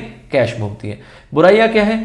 ट्रू एंड फेयर व्यू नहीं देता। आपका प्रॉफिट एंड लॉस का ट्रू एंड फेयर व्यू नहीं है, क्योंकि एक पीरियड में अगर आपने पैसे नहीं दिए दैट डजंट मीन कि आपको प्रॉफिट हो गया, और अगर आपको ज्यादा पैसे मिल गए हैं आने वाले समय का तो दैट डजंट मीन कि आपको वो प्रॉफिट हो गया। तो इस चक्कर में ये एक ट्रू एंड फेयर व्यू आपका नहीं दे पाता है और फाइनेंशियल पोजीशन भी आपकी अच्छी नहीं बताता है। क्यों? क्योंकि आउटस्टैंडिंग एक्सपेंस को इग्नोर कर देता है, प्रीपेड एक्सपेंस को इग्नोर कर देता है, एक्रूड इनकम्स को इग्नोर कर देता है, और अगर कोई इनकम आपके एडवांस में आ गया तो उसको भी इग्नोर कर देता है। मतलब कि एडवांस में कोई इनकम आई तो उसको ये रिकॉर्ड करके बोलता है कि अभी की इनकम है, जबकि एक्चुअली वो अभी की नहीं है, वो भविष्य की इनकम है। ओवरऑल आप कह सकते हो कि ये मैचिंग प्रिंसिपल को फॉलो नहीं करता, जो कि हमने पीछे सीखा था चैप्टर नंबर 2 के अंदर, और उसको फॉलो नहीं करता। दैट मींस कि यहां पे अगर कोई गुड्स को हमने एक्वायर किया है तो उसको हम क्या करते हैं?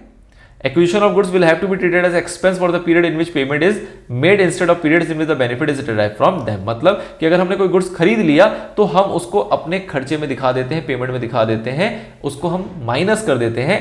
ये मतलब नहीं है कि वो गुड्स कब बेचा गया। मैचिंग प्रिंसिपल क्या कहता था? क्लोजिंग स्टॉक बनाता था। वो कहता था अगर बेचा गया है तभी माइनस होगा, अगर बेचा नहीं गया है तो माइनस नहीं होगा। क्लोजिंग स्टॉक में उसको लिखेंगे। मैच करना है कि भैया जो सेल है उसी के अगेंस्ट परचेज आएगा, जिस परचेज को हम क्या बोलते थे? Cost of goods sold. तो इस कॉन्सेप्ट को लेके चलता है, मैचिंग प्रिंसिपल को लेके चलता है आपका एक्रूअल, ये उसको इग्नोर कर देता है। There is great possibility of manipulation of profit in cash basis of accounting because payments may either be delayed or made early and similarly incomes may be postponed or collected early। तो यहाँ basically कहने का मतलब क्या है कि जो आपका प्रॉफिट डिराइव होगा वो मैनिपुलेटेड प्रॉफिट हो सकता है। मतलब कि आपने किसी से कह दिया कि प्रॉफिट करवाना है तो आपने किसी से कह दिया कि लाओ जी अभी पैसे दे दो, किसी ने आपको पैसे दे दिए, आपने उसको प्रॉफिट में ऐड कर दिया। या फिर आपको अगर लॉस दिखाना था तो आपने अननेसेसरी किसी को पेमेंट कर दी, एडवांस में पेमेंट कर दी। आपको पेमेंट 1 महीने की करनी थी, आपने 5 साल की पेमेंट एक साथ कर दी। तो 5 साल की पेमेंट अगर आप एक साथ कर दोगे तो आपका जो फॉर्म होगा उस पीरियड में काफी ज्यादा लॉस में आ जाएगा, क्योंकि कोई भी पेमेंट करोगे तो उसको प्रॉफिट से माइनस कर दिया जाएगा, रिसिप्ट से माइनस कर दिया जाएगा। तो इन दिस वे आप कह सकते हो कि जो प्रॉफिट है उसको मैनिपुलेट करना आसान हो गया। आप अपने हिसाब से पैसे पे कंट्रोल कर सकते हो, पेमेंट ज़्यादा करनी है कि कम करनी है वो आपके कंट्रोल में रहेगा, पैसे कहीं से आ रहे हैं वो आपको रिसीव ज़्यादा करना है कम करना है वो आपके कंट्रोल में रहता है। तो in that way we can say कि यहाँ पे मैनिपुलेशन ऑफ प्रॉफिट होने की संभावनाएं रहती है। And last but not the least कि जो कंपनीज एक्ट 2013 है वो इसको रिकॉग्नाइज नहीं करता। इन सभी कमियों की वजह से जो कंपनीज एक्ट 2013 है वो कह के चलता है कि कोई भी जो भी कंपनी कंपनीज एक्ट 2013 के अंदर कवर होती हैं उन सभी कंपनियों को उन सभी इंस्टीट्यूशंस को यहाँ पे accrual basis of accounting follow करना होता है, जिसके बारे में कंपनीज एक्ट 2013 आपको बता के चलता है। तो these are the few advantages and disadvantages. Although इसका बेसिक अंडरस्टैंडिंग हमें पीछे के चैप्टर्स में हो गया था, बट जो थोड़ा बहुत कसर थी वो हमने यहाँ पे कवर कर ली है। ठीक है सर। अब इसके प्रैक्टिकल क्वेश्चंस की अगर बात करें तो आपके पास कुछ क्वेश्चंस यहाँ पे दिए हुए हैं, इसके अंदर से ही हम पहला क्वेश्चन उठाएंगे और इसको सॉल्व करेंगे। चलिए जी, तो क्या है पहला सवाल? पहला सवाल है यहाँ पे, the following information is provided by Saif Ali Khan. इन्होंने कुछ information the for the year ended 31 मार्च 2023। साल खत्म हुआ, इन्होंने कुछ इंफॉर्मेशन दी है। क्या बताया है? कह रहे क्रेडिट सेल हुआ है हमारा 2.5 लाख रुपए का, कैश में सेल किया हमने 4 लाख रुपए का, expenses out of which 30,000 is still to be paid 50,000। मतलब कि ये कह रहे हैं कि 50,000 का खर्चा है लेकिन अभी 30,000 रुपए अभी देना बाकी है। मतलब इन्होंने दिया कितना है? सिर्फ और सिर्फ 20,000 रुपए। आपसे कहा जा रहा है असरटेन करो नेट प्रॉफिट या फिर loss as per cash basis of accounting. तो जब आप कैश बेसिस ऑफ अकाउंटिंग में काम करोगे तो आप क्या लिखोगे? तो जनरली आपको जो आंसर प्रिपेयर करना होता है वो किस तरीके से होता है, वो जब मैं आपको ये बड़े क्वेश्चंस कराऊंगा वहां पे मैं बता दूंगा कि आपको किस तरीके से एग्जाम में आंसर प्रेजेंट करना होता है। तब हम एक फ्रेश शीट लेंगे, वहां पे उसको सॉल्व करके देखेंगे प्रॉपर प्रेजेंटेशन को ध्यान में रखते हुए। फिलहाल हम थ्योरेटिकली कॉन्सेप्ट डेवलप कर रहे हैं तो इसमें मैं प्रेजेंटेशन पे नहीं जाऊंगा, सीधा सीधा इसको सॉल्व करने की कोशिश करेंगे। तो आप क्या बोलोगे कि कैश बेसिस ऑफ अकाउंटिंग है तो क्रेडिट सेल इग्नोर करेंगे, किसी काम का नहीं है। कैश सेल कितना हुआ? 4 लाख रुपए। तो आप लिखोगे क्या? कैश सेल्स कितना? 4 लाख रुपए। ठीक है सर। इसके बाद आपका है expenses out of which 30,000 is still to be paid और टोटल एक्सपेंस कितना? 50,000। तो आप बोलोगे क्या? Cash expense. कैश में आपका कितना एक्सपेंस हुआ, मतलब कितने पैसे आपने दिए हैं, तो आप इसमें लिखोगे 50,000 माइनस 30,000 तो अभी दिया नहीं, देना है, भविष्य में वो दिया जाएगा, तो जब दिया जाएगा तब उसको माइनस कर देंगे। फिलहाल कैश में खर्चा कितना है? 20,000। बस क्रेडिट सेल का कुछ करना नहीं और इस एक्सपेंस का कुछ करना नहीं। 4 लाख रुपए का आपके पास पैसा आया है जो कि कैश सेल से आया है और 20,000 रुपए आपने खर्च किए हैं, तो आपके पास जो बचा है वो कितना बचा है? 3,80,000 रुपए। और ये आपका क्या कहलाएगा? ये 3,80,000 रुपए आपका कराएगा नेट प्रॉफिट। ये क्या है आपका? Net profit. तो this is the simple question. इस तरीके से हम कैलकुलेट करते हैं कि आपके पास कई इंफॉर्मेशन दी होंगी, आपको क्रेडिट की इंफॉर्मेशन हटा देनी है, जो पैसा आया वो आपको लिखना है और उसमें से माइनस कर देना है जो पैसा आपका गया है। जो नेट रिजल्ट निकल के आएगा, अगर वो पॉजिटिव है तो नेट प्रॉफिट है और अगर ये नेगेटिव में आता तो वो नेट लॉस कहलाता। तो this is the way how we calculate profit और loss as per cash basis of accounting, जो कि डिजायर्ड था इस क्वेश्चन के अंदर। आई होप बेसिक आइडिया आपको लग गया कि किस तरीके से क्वेश्चंस करने होते हैं। ये एक इलस्ट्रेशन था इसलिए छोटा सवाल था, आप इसमें नीचे देख रहे हैं कि आपको बड़े बड़े सवाल भी करेंगे। हम इसको साथ में अटेम्प्ट करेंगे और समझेंगे कि किस तरीके से अटेम्प्ट करना है अलॉन्ग विद द प्रेजेंटेशन कि आपको एग्जाम में किस तरीके से प्रेजेंट करना है। एक चीज यहाँ पे आपको ध्यान रखनी है क्या, कि जब भी आप एग्जाम में क्वेश्चंस को करते हैं तो एक तरीका तो ये हो गया आपको करने का। सपोज कीजिए क्वेश्चन है आपके 3 मार्क्स का, 3 मार्क्स में अगर आपने क्वेश्चंस को इस तरीके से करके आ गए तो आपको 2 नंबर तो तब भी मिल जाएंगे। लेकिन जो आपका जो मेयर मार्क्स करता है, जैसे कि आपको पता है कि आपका जो पेपर है वो 80 मार्क्स का आएगा और आप देखेंगे इसके अंदर काफी लोग 70 के टच में नंबर्स ले आते हैं।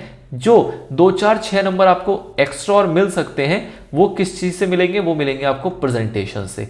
कि इसके अंदर कई सारे फॉर्मेट्स दिए हैं कि किस तरीके से आपको प्रेजेंट करना है, मतलब इसी चीज को लिखना है लेकिन आपको एक टेबल ड्राफ्ट करके लिखना है। कुछ पर्टिकुलर्स आपको ऊपर लिखने होते हैं, कुछ पर्टिकुलर्स आपको नीचे लिखने होते हैं और कुछ आपको नोट लिखने होते हैं। जब आप ये सारी चीजें करते हो तब जाके वो आपको पूरी प्रेजेंटेशन मानी जाती है और तब जाके आपको पूरे नंबर मिलते हैं। ये वो चीजें हैं जो ऐसा नहीं है कि आपको आता नहीं है, बट हम केयरलेसनेस की वजह से उसको छोड़ देते हैं या फिर हम उसको अटेम्प्ट करना जरूरी नहीं समझते हैं और उसके मार्क्स आपके आराम से कट जाया करते हैं। तो इसलिए अपनी तैयारी जो है वो पूरे 80 मार्क्स की है, ना कि 70 या 72 मार्क्स की है। तो इसलिए हम जो भी प्रेजेंटेशन टाइप की चीजें होंगी उसको भी अलग से ध्यानपूर्वक कवर कर लेंगे। फिलहाल आपकी अंडरस्टैंडिंग के लिए मैंने यहाँ पे रफ वे में आपको इसको करा के दिखा दिया है। फेयर शीट लेंगे, फेयर तरीके से सॉल्व करेंगे जब हम करेंगे क्वेश्चन नंबर 3 और क्वेश्चन नंबर 4। ठीक है सर, चलिए। तो this is all about cash basis of accounting. लेंगे ब्रेक और फिर बात करेंगे हम अपने एक्रूअल बेसिस ऑफ अकाउंटिंग की। बढ़ते हैं आगे और बात करते हैं सेकंड बेसिस ऑफ अकाउंटिंग की, विच is accrual basis of accounting. अब ये एक्रूअल बेसिस ऑफ अकाउंटिंग वही है जो आपने पढ़ा था एक्रूअल कॉन्सेप्ट के अंदर जब हमने बात की थी अकाउंटिंग कॉन्सेप्ट्स की। ठीक है, डिट्टो काम करेगा। कैश बेसिस का जस्ट अपोजिट होता है। इसके अंदर हम कैश की ट्रांजैक्शंस को तो रिकॉर्ड करते ही हैं, साथ ही में जो नॉन कैश ट्रांजैक्शंस होती हैं, जो भी जितनी भी नॉन कैश ट्रांजैक्शंस होती हैं, हम उनको भी यहाँ पे रिकॉर्ड करके चलते हैं। मतलब कैश में सेल किया वो तो रिकॉर्ड करेंगे ही करेंगे, अगर कोई क्रेडिट में सेल किया है तो उसको भी हम यहाँ पे रिकॉर्ड करते हैं। कोई भी क्रेडिट, चाहे सेल हो, चाहे परचेज हो, या फिर किसी भी प्रकार का आपका एक्सपेंस हो जो कि आपने आउटस्टैंडिंग नेचर का हो गया ना। आउटस्टैंडिंग का मतलब क्या हुआ कि कोई खर्चा जो कि आपने इनकर तो कर लिया लेकिन उसकी पेमेंट नहीं की है। खर्चा आपने इनकर तो कर लिया लेकिन उसकी आपने पेमेंट नहीं की, वो भी यहां पर रिकॉर्ड कर लिया जाता है। और अगर कोई पैसा आपको मिलना था बट अभी मिला नहीं है, कोई इनकम ऐसी थी जो मिलनी थी और मिली नहीं है, तो उसको भी हम यहां पे रिकॉर्ड कर लेते हैं। खासियत इसकी ये है कि ये नहीं है कि हम कैश भी रिकॉर्ड करेंगे, क्रेडिट भी रिकॉर्ड करेंगे, मिलते वक्त कैश भी रिकॉर्ड करेंगे, क्रेडिट भी रिकॉर्ड करेंगे, देते वक्त। साथ में यहां पे ये भी ध्यान रखना है कि अगर आपको ज्यादा मिल जाएगा तो आप माइनस कर दोगे। अगर आपको एडवांस में मिल गया कोई पैसा जो कि अभी का नहीं है, आने वाले समय का है, तो उसको हम यहां से क्या कर देते हैं, सब्ट्रैक्ट। ठीक है, वैसे ही अगर आपने कोई एडवांस में पेमेंट कर दी है तो उसको भी आप क्या कर देते हो, माइनस। मतलब मोटा मोटा हम क्या कहना चाह रहे हैं कि हमें एक पर्टिकुलर पीरियड का लेना है। यहां पे क्या काम करना है अपने को, एक पर्टिकुलर पीरियड के एक्सपेंसेस और इनकम को लेना है। एक पीरियड का इनकम लेंगे और उसी पीरियड का हम क्या लेंगे, एक्सपेंस, और जो निकल के आएगा वो हमारा क्या होगा, या तो प्रॉफिट या तो लॉस। ठीक है, मतलब कि अगर कोई चीज ऐसी है, इसको सिंपली ध्यान से सुनना, कि अगर कोई चीज ऐसी है जो कि इस पीरियड की तो है लेकिन उसको हमने पे नहीं किया या फिर वो हमें रिसीव नहीं हुआ है, इस वजह से हमने नहीं लिखा है, तो उसको हम यहां पे लिख देंगे, उसको हम यहां पे ऐड कर देंगे। सिंपल। कोई चीज जो इस पीरियड की और हमने लिख दिया है, कोई दिक्कत ही नहीं है। कोई चीज जो इस पीरियड की है, चाहे वो इनकम हो चाहे एक्सपेंस हो, लेकिन हमने नहीं लिखा है, तो उसको हम लिख देंगे। इनकम होगा तो इनकम में जोड़ देंगे, एक्सपेंस होगा तो एक्सपेंस में जोड़ देंगे। अब अगर कोई ऐसी चीज है जो कि आपने यहां लिख तो दी है लेकिन वो इस पीरियड की नहीं है, मतलब इनकम को आपने यहां जोड़ तो दिया लेकिन वो अगले साल का इनकम है, तो आप क्या कर दोगे, माइनस। कोई खर्चा आपने खर्चे में जोड़ तो दिया है लेकिन वो अगले साल का खर्चा है, प्रीपेड रेंट है, प्रीपेड सैलरी है, कोई भी चीज जो प्रीपेड है जो कि इस पीरियड की नहीं है, तो उसको भी आप क्या कर दोगे यहां से, माइनस। मतलब कि इस पीरियड का खर्चा लेना है, इस पीरियड की इनकम लेनी है, और तब जो हम प्रॉफिट निकालेंगे वो उस पीरियड का प्रॉफिट होगा। ऐसा बता के चलता है आपको accrual basis of accounting, the most interesting basis of accounting.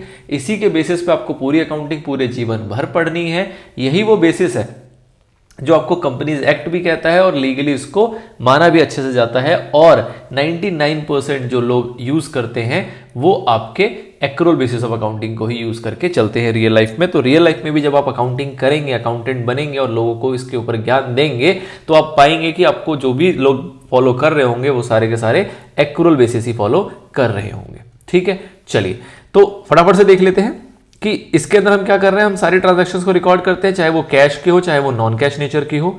It means incomes are recorded when they are earned और एक्रूड। मतलब कि इनकम को हम रिकॉर्ड कब कर लेंगे, चाहे इनकम अर्न हो गया तब तो रिकॉर्ड करना ही है, तब तो वो कैश हो गया, और एक्रू हो गया। एक्रू का मतलब क्या होता है कि इनकम आपकी जनरेट तो हो गई है, अभी आपको पैसे नहीं मिले बस, तो उस केस में भी हम उसको रिकॉर्ड कर लेंगे, respective of the fact whether cash is received और नॉट। इससे मतलब नहीं है पैसा मिला है चाहे नहीं मिला। Example, sales made on credit will be included in the total sales of the period. कोई भी क्रेडिट में हमने सेल किया है उसको हम टोटल सेल्स में इंक्लूड कर लेंगे, उसको ऐड कर लेंगे। Similarly expenses are recorded when they are incurred और become due and not when cash is paid for them. मतलब कि एक्सपेंस आपने इनकर कर दिया तब तो ऐड करना ही करना है, वो तो आपकी कैश एक्सपेंस हो गई। और या फिर इनकम जो है वो अभी आपकी ड्यू है, इनकम अभी आपकी ड्यू है, अभी आपने पेमेंट नहीं की। मतलब कि खर्चा तो है वो आपने कर तो दिया है, एक्सपेंस जो है वो आपने कर तो दिया लेकिन उसका भुगतान नहीं किया, आपने काम करा लिया, सैलरी नहीं दी है, आप किसी भी ऑफिस के अंदर आप रह लिए बट वहां का भी आपने रेंट नहीं दिया, तो जैसे ही महीना खत्म हुआ एक्सपेंस आपका ड्यू तो हो गया बट अभी आपने एक्सपेंस की पेमेंट नहीं करी है। उससे फर्क नहीं पड़ता है, वो उस पीरियड का जिस पीरियड की हम अकाउंटिंग कर रहे हैं तो उसको हम इंक्लूड कर लेंगे, चाहे आपने कैश दिया हो चाहे ना दिया हो। एग्जाम्पल के तौर पे rent due to landlord but not paid will be treated expense. कोई रेंट है जो ड्यू हो गया, आपने पे नहीं किया, उसको भी एक्सपेंस मान लिया जाता है for the period when it is due, not in the period when it is paid. अच्छा, जब का मानेंगे? जब ये ड्यू हुआ। सपोज करो अप्रैल का रेंट था, आपने पे किया है मई में, तो हम खर्चा कब का मानेंगे? अप्रैल का है कि मई का? तो हम मानेंगे अप्रैल का। मई में पे किया उससे मतलब नहीं है, क्यों? क्योंकि हम उसको पहले ही काउंट कर चुके हैं। कब? अप्रैल के महीने में। Hence, in accrual basis, profit or loss of a particular period is the result of matching of the revenues earned and expenses incurred during the period। जो भी हमारे expenses और जो भी revenues है उसको हम मैच करते हैं एक पर्टिकुलर पीरियड का, और उसका रिजल्ट जो भी होता है वो हमारा या तो प्रॉफिट होगा या तो लॉस होगा।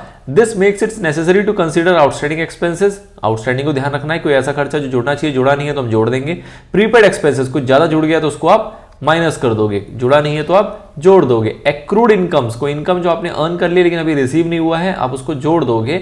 और इनकम रिसीव्ड इन एडवांस, कोई ऐसा इनकम है जो कि आपको एडवांस में मिल गया, इस पीरियड का नहीं है, तो उसको आप यहां से हटा दोगे for the preparation of financial statement. तो these are the basic 4 rules जो कि एक्सपेंसेस के वे में आपको दिखाई देंगे। कंपनीज एक्ट 2013 है, ये आपको कह के चलता है कि भैया जो भी कंपनीज हैं जो कि इस कंपनीज एक्ट 2013 के अंदर रजिस्टर्ड है, उनको तो कौन सा अकाउंटिंग फॉलो करना है? एक्रूअल ही फॉलो करना है। उसके पास ऑप्शन ही नहीं है कि वो कैश बेसिस या फिर हाइब्रिड बेसिस ऑफ अकाउंटिंग को फॉलो करें। उनके पास वन एंड ओनली ऑप्शन है which is accrual basis of accounting. Now summarise way में अगर बात कर ले तो क्या फायदे क्या नुकसान है इसके, तो एडवांटेजेस की बात करें तो ये जो हमारा प्रॉफिट और लॉस डिस्क्लोज करता है वो ट्रू प्रॉफिट और लॉस कहलाता है। मतलब कि वो एक पर्टिकुलर पीरियड का एक्चुअल प्रॉफिट और लॉस है, उसके अंदर हमने कोई भी छेड़खानी नहीं करी है, किसी प्रकार का मैनिपुलेशन वहां पे नहीं किया गया है। और जो हमारी फाइनेंशियल पोजीशन भी डिपेक्ट की जाती है वो भी यहाँ पे अकॉर्डिंगली ट्रू ही मानी जाती है। ठीक है। अच्छा, इसके अलावा इसके अंदर हम क्यों ऐसा है, क्योंकि इसके अंदर हम हर प्रकार के एडजस्टमेंट जो भी संभव है वो करके चलते हैं, चाहे वो हमारे आउटस्टैंडिंग नेचर के हो, चाहे प्रीपेड नेचर का हो, चाहे एक्रूड नेचर का हो, चाहे एडवांस नेचर का हो। इसकी जो भी एडजस्टमेंट करनी चाहिए वो हम करके चलते हैं। मैचिंग प्रिंसिपल जो कि one of the important principle है आपकी अकाउंटिंग का, उसको भी यहाँ पे फॉलो किया जाता है। रेवेन्यू जिस पीरियड के हो उसी पीरियड के एक्सपेंसेस वहां से लेस किए जाते हैं ताकि जो प्रॉफिट हो वो आपका उसी पर्टिकुलर पीरियड का निकले और ट्रू एंड फेयर भी वो दे सके। तो मैचिंग प्रिंसिपल जो बात बताता है वो बात की यहाँ पे कंप्लायंस होके चलती है। नाउ कंप्यूटेशन ऑफ प्रॉफिट जो अलग अलग साल का होता है वो भी यहाँ पे हो पाता है बहुत अच्छे से। क्यों? क्योंकि यहाँ पे जो है डिस्टिंक्शन है प्रॉपरली कैपिटल और रेवेन्यू एक्सपेंडिचर के बीच में। कैपिटल एक्सपेंडिचर को उसके हिसाब से ट्रीट किया जाता है, रेवेन्यू एक्सपेंडिचर को उसके हिसाब से ट्रीट किया जाता है। जो कैपिटल एक्सपेंडिचर होगा वो आपका एसेट में जाके क्रिएट होगा और over the period of life जो है उसको स्प्रेड कर दिया जाता है, और स्प्रेड करते हुए कहां पे लेके आते हैं? हम रेवेन्यू एक्सपेंडिचर में लेके आते हैं। इसके ऊपर हमने डिटेल में चर्चाएं पीछे की हुई है, तो आई डोंट थिंक सो आपको कोई दिक्कत है। ये सारे कॉन्सेप्ट्स कहां लगते हैं? ये सारे एक्रूअल में ही लगते हैं, कैश बेसिस के अंदर ऐसा कोई कॉन्सेप्ट नहीं लगता। नाउ एट लास्ट किसको कंपनीज एक्ट 2013 के द्वारा रिकॉग्निशन प्राप्त है। बात करें डिसएडवांटेज की तो भैया दिक्कत क्या है इसके अंदर? जब इतनी सारी इसके अंदर अच्छाइयां हैं तो लोग क्यों चर्चा में रखते हैं कैश बेसिस को? कैश बेसिस है ही क्यों? हमारे कॉन्सेप्ट से ही उड़ जाना चाहिए, सिर्फ एक्रूअल को ही चलाना चाहिए, बट नहीं, ऐसा नहीं है।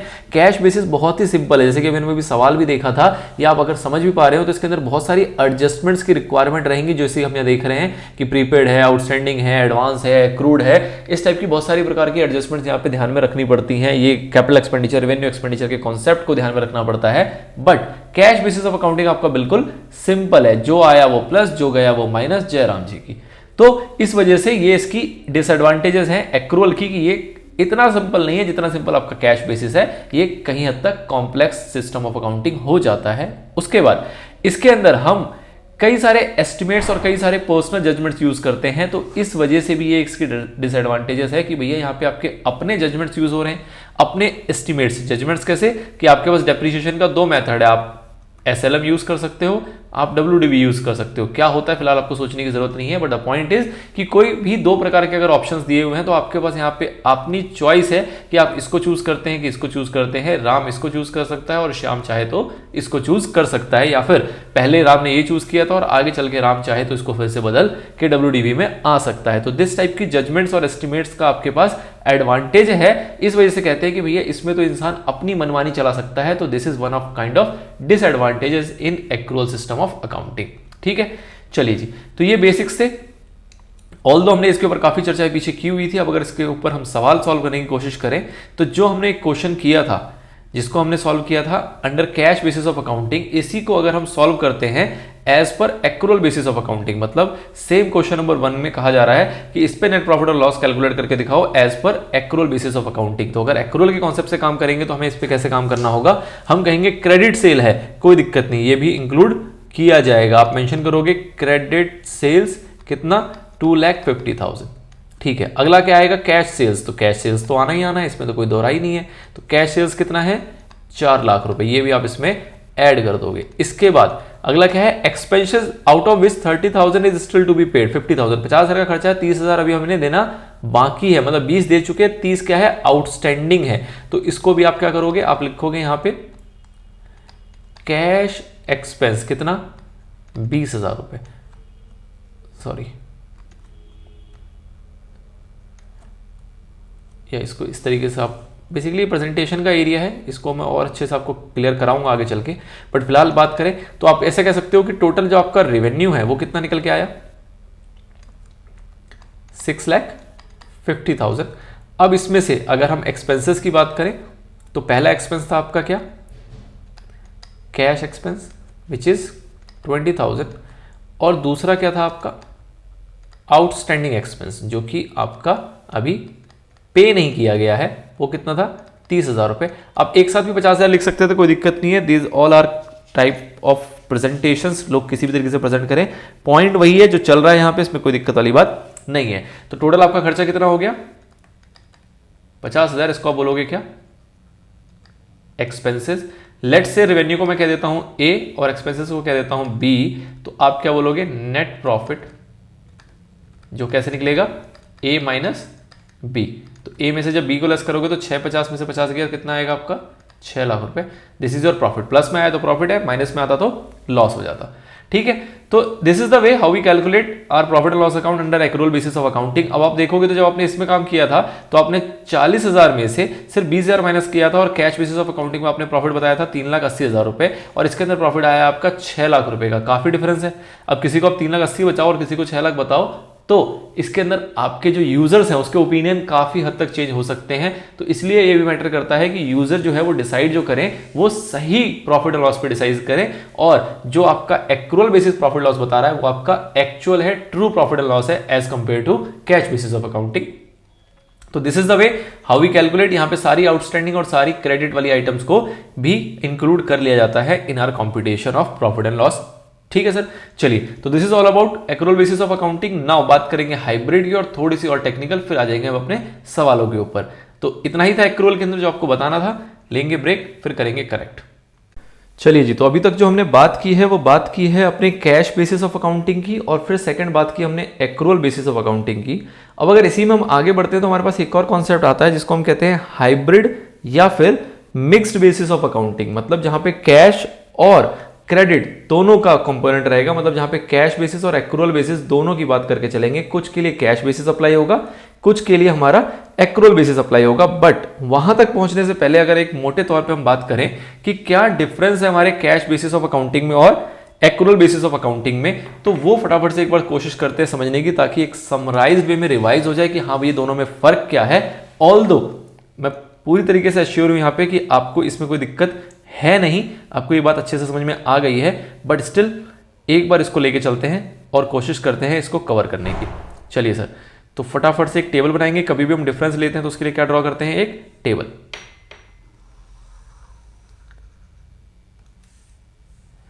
सबसे पहला डब्बा रहेगा हमारा बेसिस का, बेसिस ऑफ डिस्टिंक्शन, और उसके बाद हमारे पास 2 बॉक्सेस आ जाएंगे जिसमें हम कैश और एक्रूअल की बात करेंगे। चलिए, तो फटाफट से आप मेरे साथ साथ यहां पे नोट करेंगे इसको। सबसे जो फर्स्ट है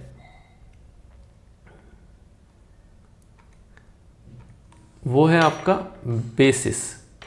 ओके, थोड़ा सा कम,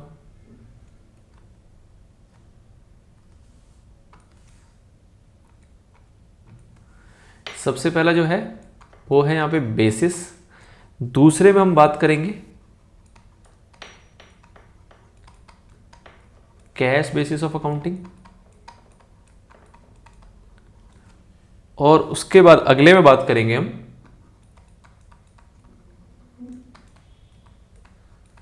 accrual basis of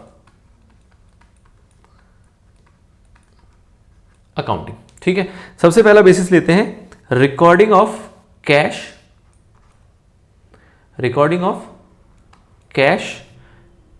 and credit transaction. मैं बोल पूरा रहा हूं, लिखूंगा शॉर्ट में, आप इसको पूरा का पूरा डिक्टेशन के हिसाब से लिख सकते हैं या फिर शॉर्ट में लिखना चाहें शॉर्ट में भी लिख सकते हैं, कोई दिक्कत नहीं है। तो कैश और क्रेडिट की बात करें तो recording of cash and credit transaction, तो कैश बेसिस क्या है आपका, सिर्फ और सिर्फ कैश ट्रांजैक्शंस को रिकॉर्ड करता है। ये जो है सिर्फ और सिर्फ कैश ट्रांजैक्शंस को रिकॉर्ड करता है, और ये जो है ये दोनों को रिकॉर्ड करके चलता है, कैश को भी और साथ ही में क्रेडिट को भी। This is the first basis. Second बात करें तो टाइमिंग क्या है, टाइमिंग ऑफ रिकॉर्डिंग। अब यहां पे दोनों चीज कवर कर लेंगे, timing of recording of incomes और timing of recording of expenses. तो अगर टाइमिंग ऑफ रिकॉर्डिंग में हम बात करें पहले इनकम की, तो हम कब रिकॉर्ड करते हैं इसके अंदर, जब वो हमें रिसीव हो जाता है। और एक्सपेंस की अगर बात करें तो एक्सपेंस को हम कब रिकॉर्ड करते हैं, जब हम उसको पे कर देते हैं। इसको आप ऐसे कह सकते हो रिसीव्ड इन कैश और दूसरा पेड इन कैश। ठीक है सर। एक्रूअल बेसिस की बात करें तो हम कब रिकॉर्ड करते हैं, जब हमारी वो ट्रांजैक्शन जो है वो हमारी तब रिकॉर्ड होगी जब वो एक्रू हो जाएगी हमारी, मतलब कि चाहे पैसा मिले चाहे ना मिले, जितनी भी इनकम है वो जब हमारी एक्रू हो जाएगी, मतलब कि रिसीव्ड और एक्रूड, तो हम उसको रिकॉर्ड कर लेंगे। और दूसरा जब खर्चे की बात करें, पेड और ड्यू हो गया या फिर हमने पे कर दिया, बोथ द केस हम उसको रिकॉर्ड कर लेंगे अपने बुक्स ऑफ अकाउंट्स के अंदर। अगला थर्ड बात करें, थर्ड डिस्टिंक्शन क्या हो सकता है, आउटस्टैंडिंग। चार हमने कीवर्ड देखे थे, एक था हमारा आउटस्टैंडिंग। आउटस्टैंडिंग वर्ड जो है वो किसके साथ लगता है सर, एक्सपेंसेस के साथ। दूसरा कीवर्ड क्या था हमारा, दूसरा था इसी एक्सपेंस का प्रीपेड एक्सपेंसेस।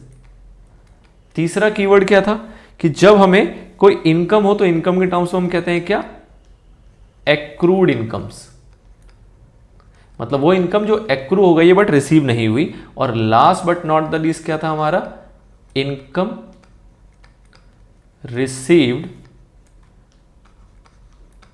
In advance. ये चार टर्मिनोलॉजी थी। इन चारों का क्या किया जाता है, इन सबको हम कैश बेसिस ऑफ अकाउंटिंग में क्या कर देते हैं, इग्नोर। और यहां पे क्या करते हैं, इसको इन सभी को अपनी अकाउंटिंग में इंक्लूड करके चलते हैं, अपनी अकाउंटिंग में इसका ट्रीटमेंट करके चलते हैं, अपनी अकाउंटिंग में इसको एडजस्ट करके चलते हैं। ठीक है, दिस इज एक्रूअल। नाउ इसके बाद लीगल पोजीशन की अगर बात करें तो लीगल पोजीशन क्या है इनकी,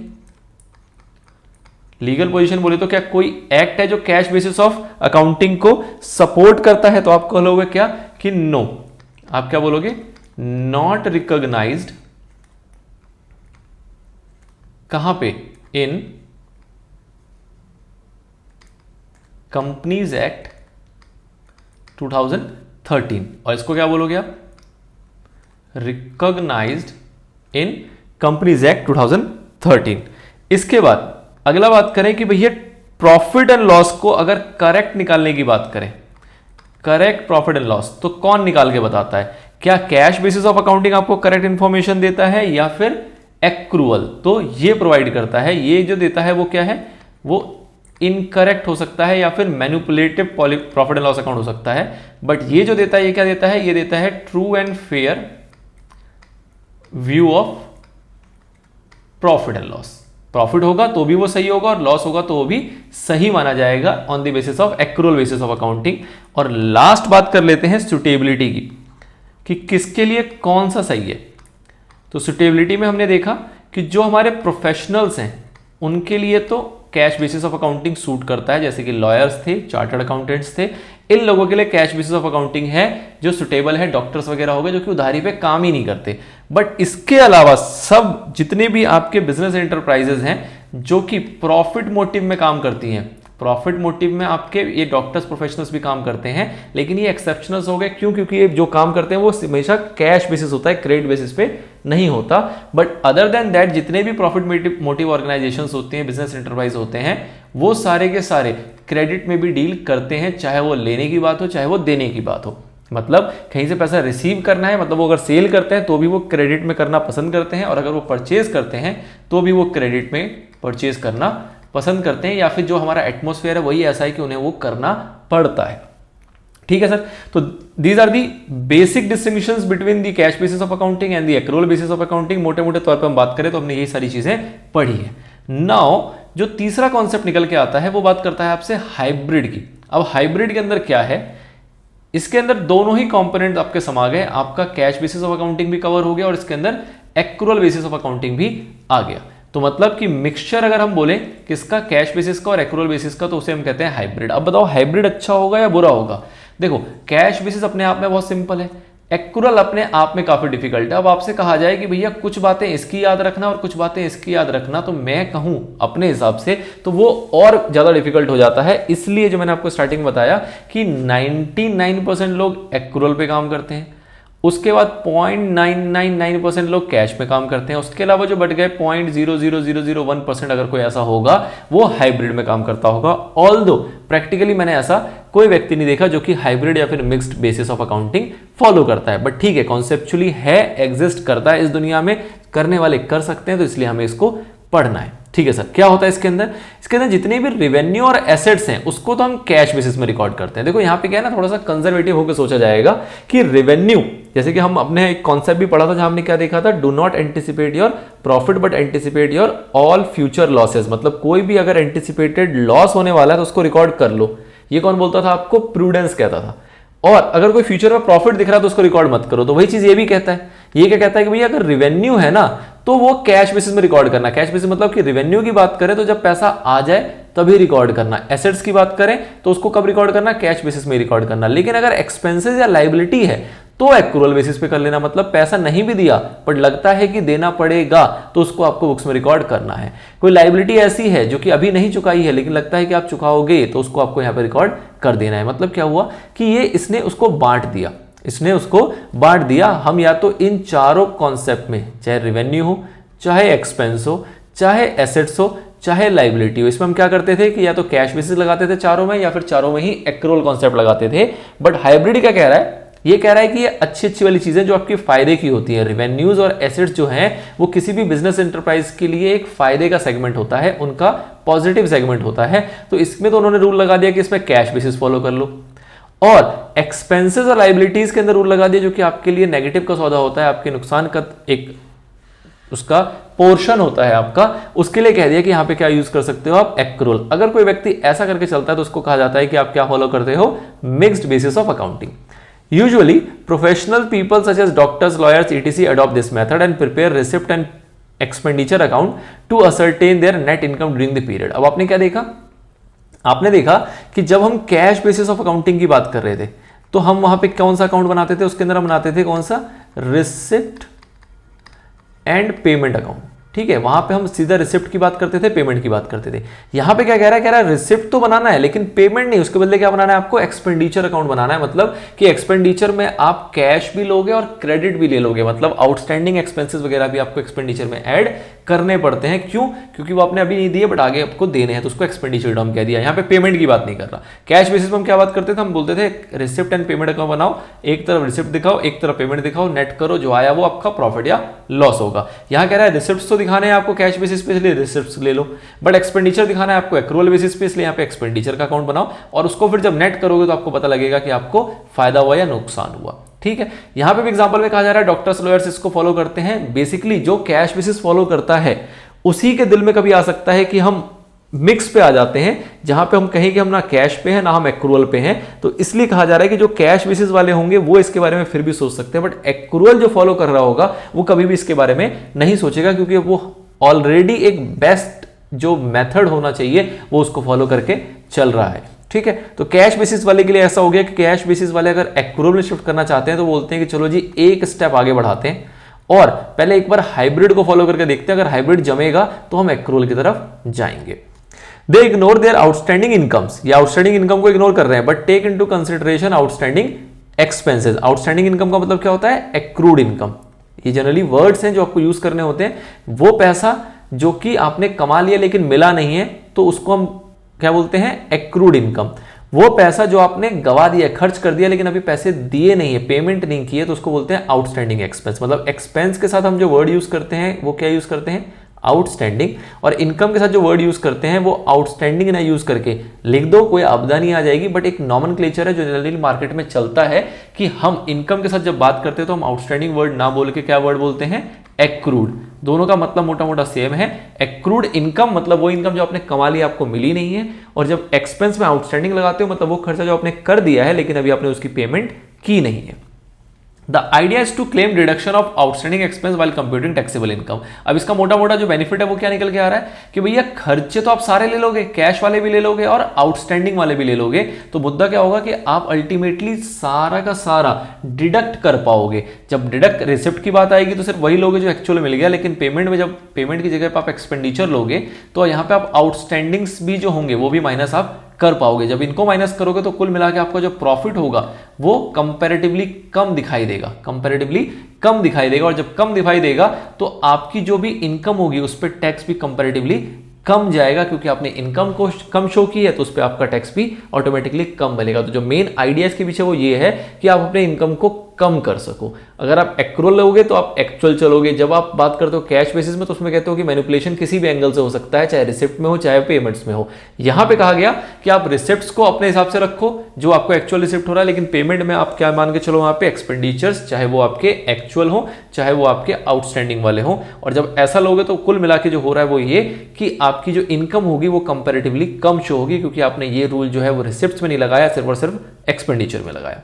ठीक है सर, क्या ये एक्सेप्टेबल है? बिल्कुल। Hybrid system of accounting is an acceptable and approved system as per judgments of the courts. मतलब कोर्ट्स की ऐसी ऐसी जजमेंट्स आई हुई हैं पीछे पास्ट में जिसके बेस पे कहा जा सकता है कि जो हाइब्रिड सिस्टम ऑफ अकाउंटिंग है वो आपका एक्सेप्टेबल है, कोई दिक्कत नहीं है, अगर कोई व्यक्ति चाहे तो फॉलो कर सकता है। बट जितना आपने ओवरऑल सुना समझा उससे अगर आपको मैं कहूं कि आप खुद जज करो तो आप क्या जज करना पसंद करोगे? आप हमेशा पसंद करोगे किसको? एक्रूअल को। क्यों? क्योंकि इसकी लीगल बैकिंग है, कंपनीज एक्ट इसके साथ है। वो कहता है हाँ भैया ठीक है, true and profit view, true and fair view जो प्रॉफिट का है वो आपको एक्रूअल ही बताता है। तो जब ये सारी बातें यूजर्स को भी पता है और आप चाहते हो कि आपका जो फाइनेंशियल स्टेटमेंट है वो ऐसा बने जो यूजर्स को वाइडली एक्सेप्ट करें और उस पर भरोसा जता पाएं, तो ऑब्वियस सी बात है आपको बेसिस ऑफ अकाउंटिंग भी वही फॉलो करना पड़ेगा जो सबसे ज्यादा भरोसेमंद है। और तीनों में से अगर हम कंपेयर करते हैं तो सबसे ज्यादा भरोसेमंद जो है वो आपका है एक्रूअल बेसिस ऑफ अकाउंटिंग। ठीक है, यही वजह है कि इसको सबसे ज्यादा लोग फॉलो करके चलते हैं अपने बिजनेस के अंदर।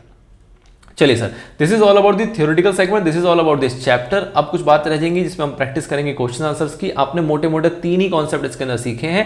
पहला आपने देखा प्रोसेस ऑफ अकाउंटिंग, जिसके अंदर हमने 5 प्रोसेसेस की बात करी है, उसके ऊपर कुछ क्वेश्चंस आपके हो सकते हैं। सेकंड हमने देखा बेसिस ऑफ अकाउंटिंग, इसके अंदर मोटा मोटा आपने बात की है सिर्फ और कैश बेसिस की और एक्रूअल बेसिस की। देयर आर ओनली 3 कॉन्सेप्ट्स, इसके ऊपर ही पूरा पूरा चैप्टर था।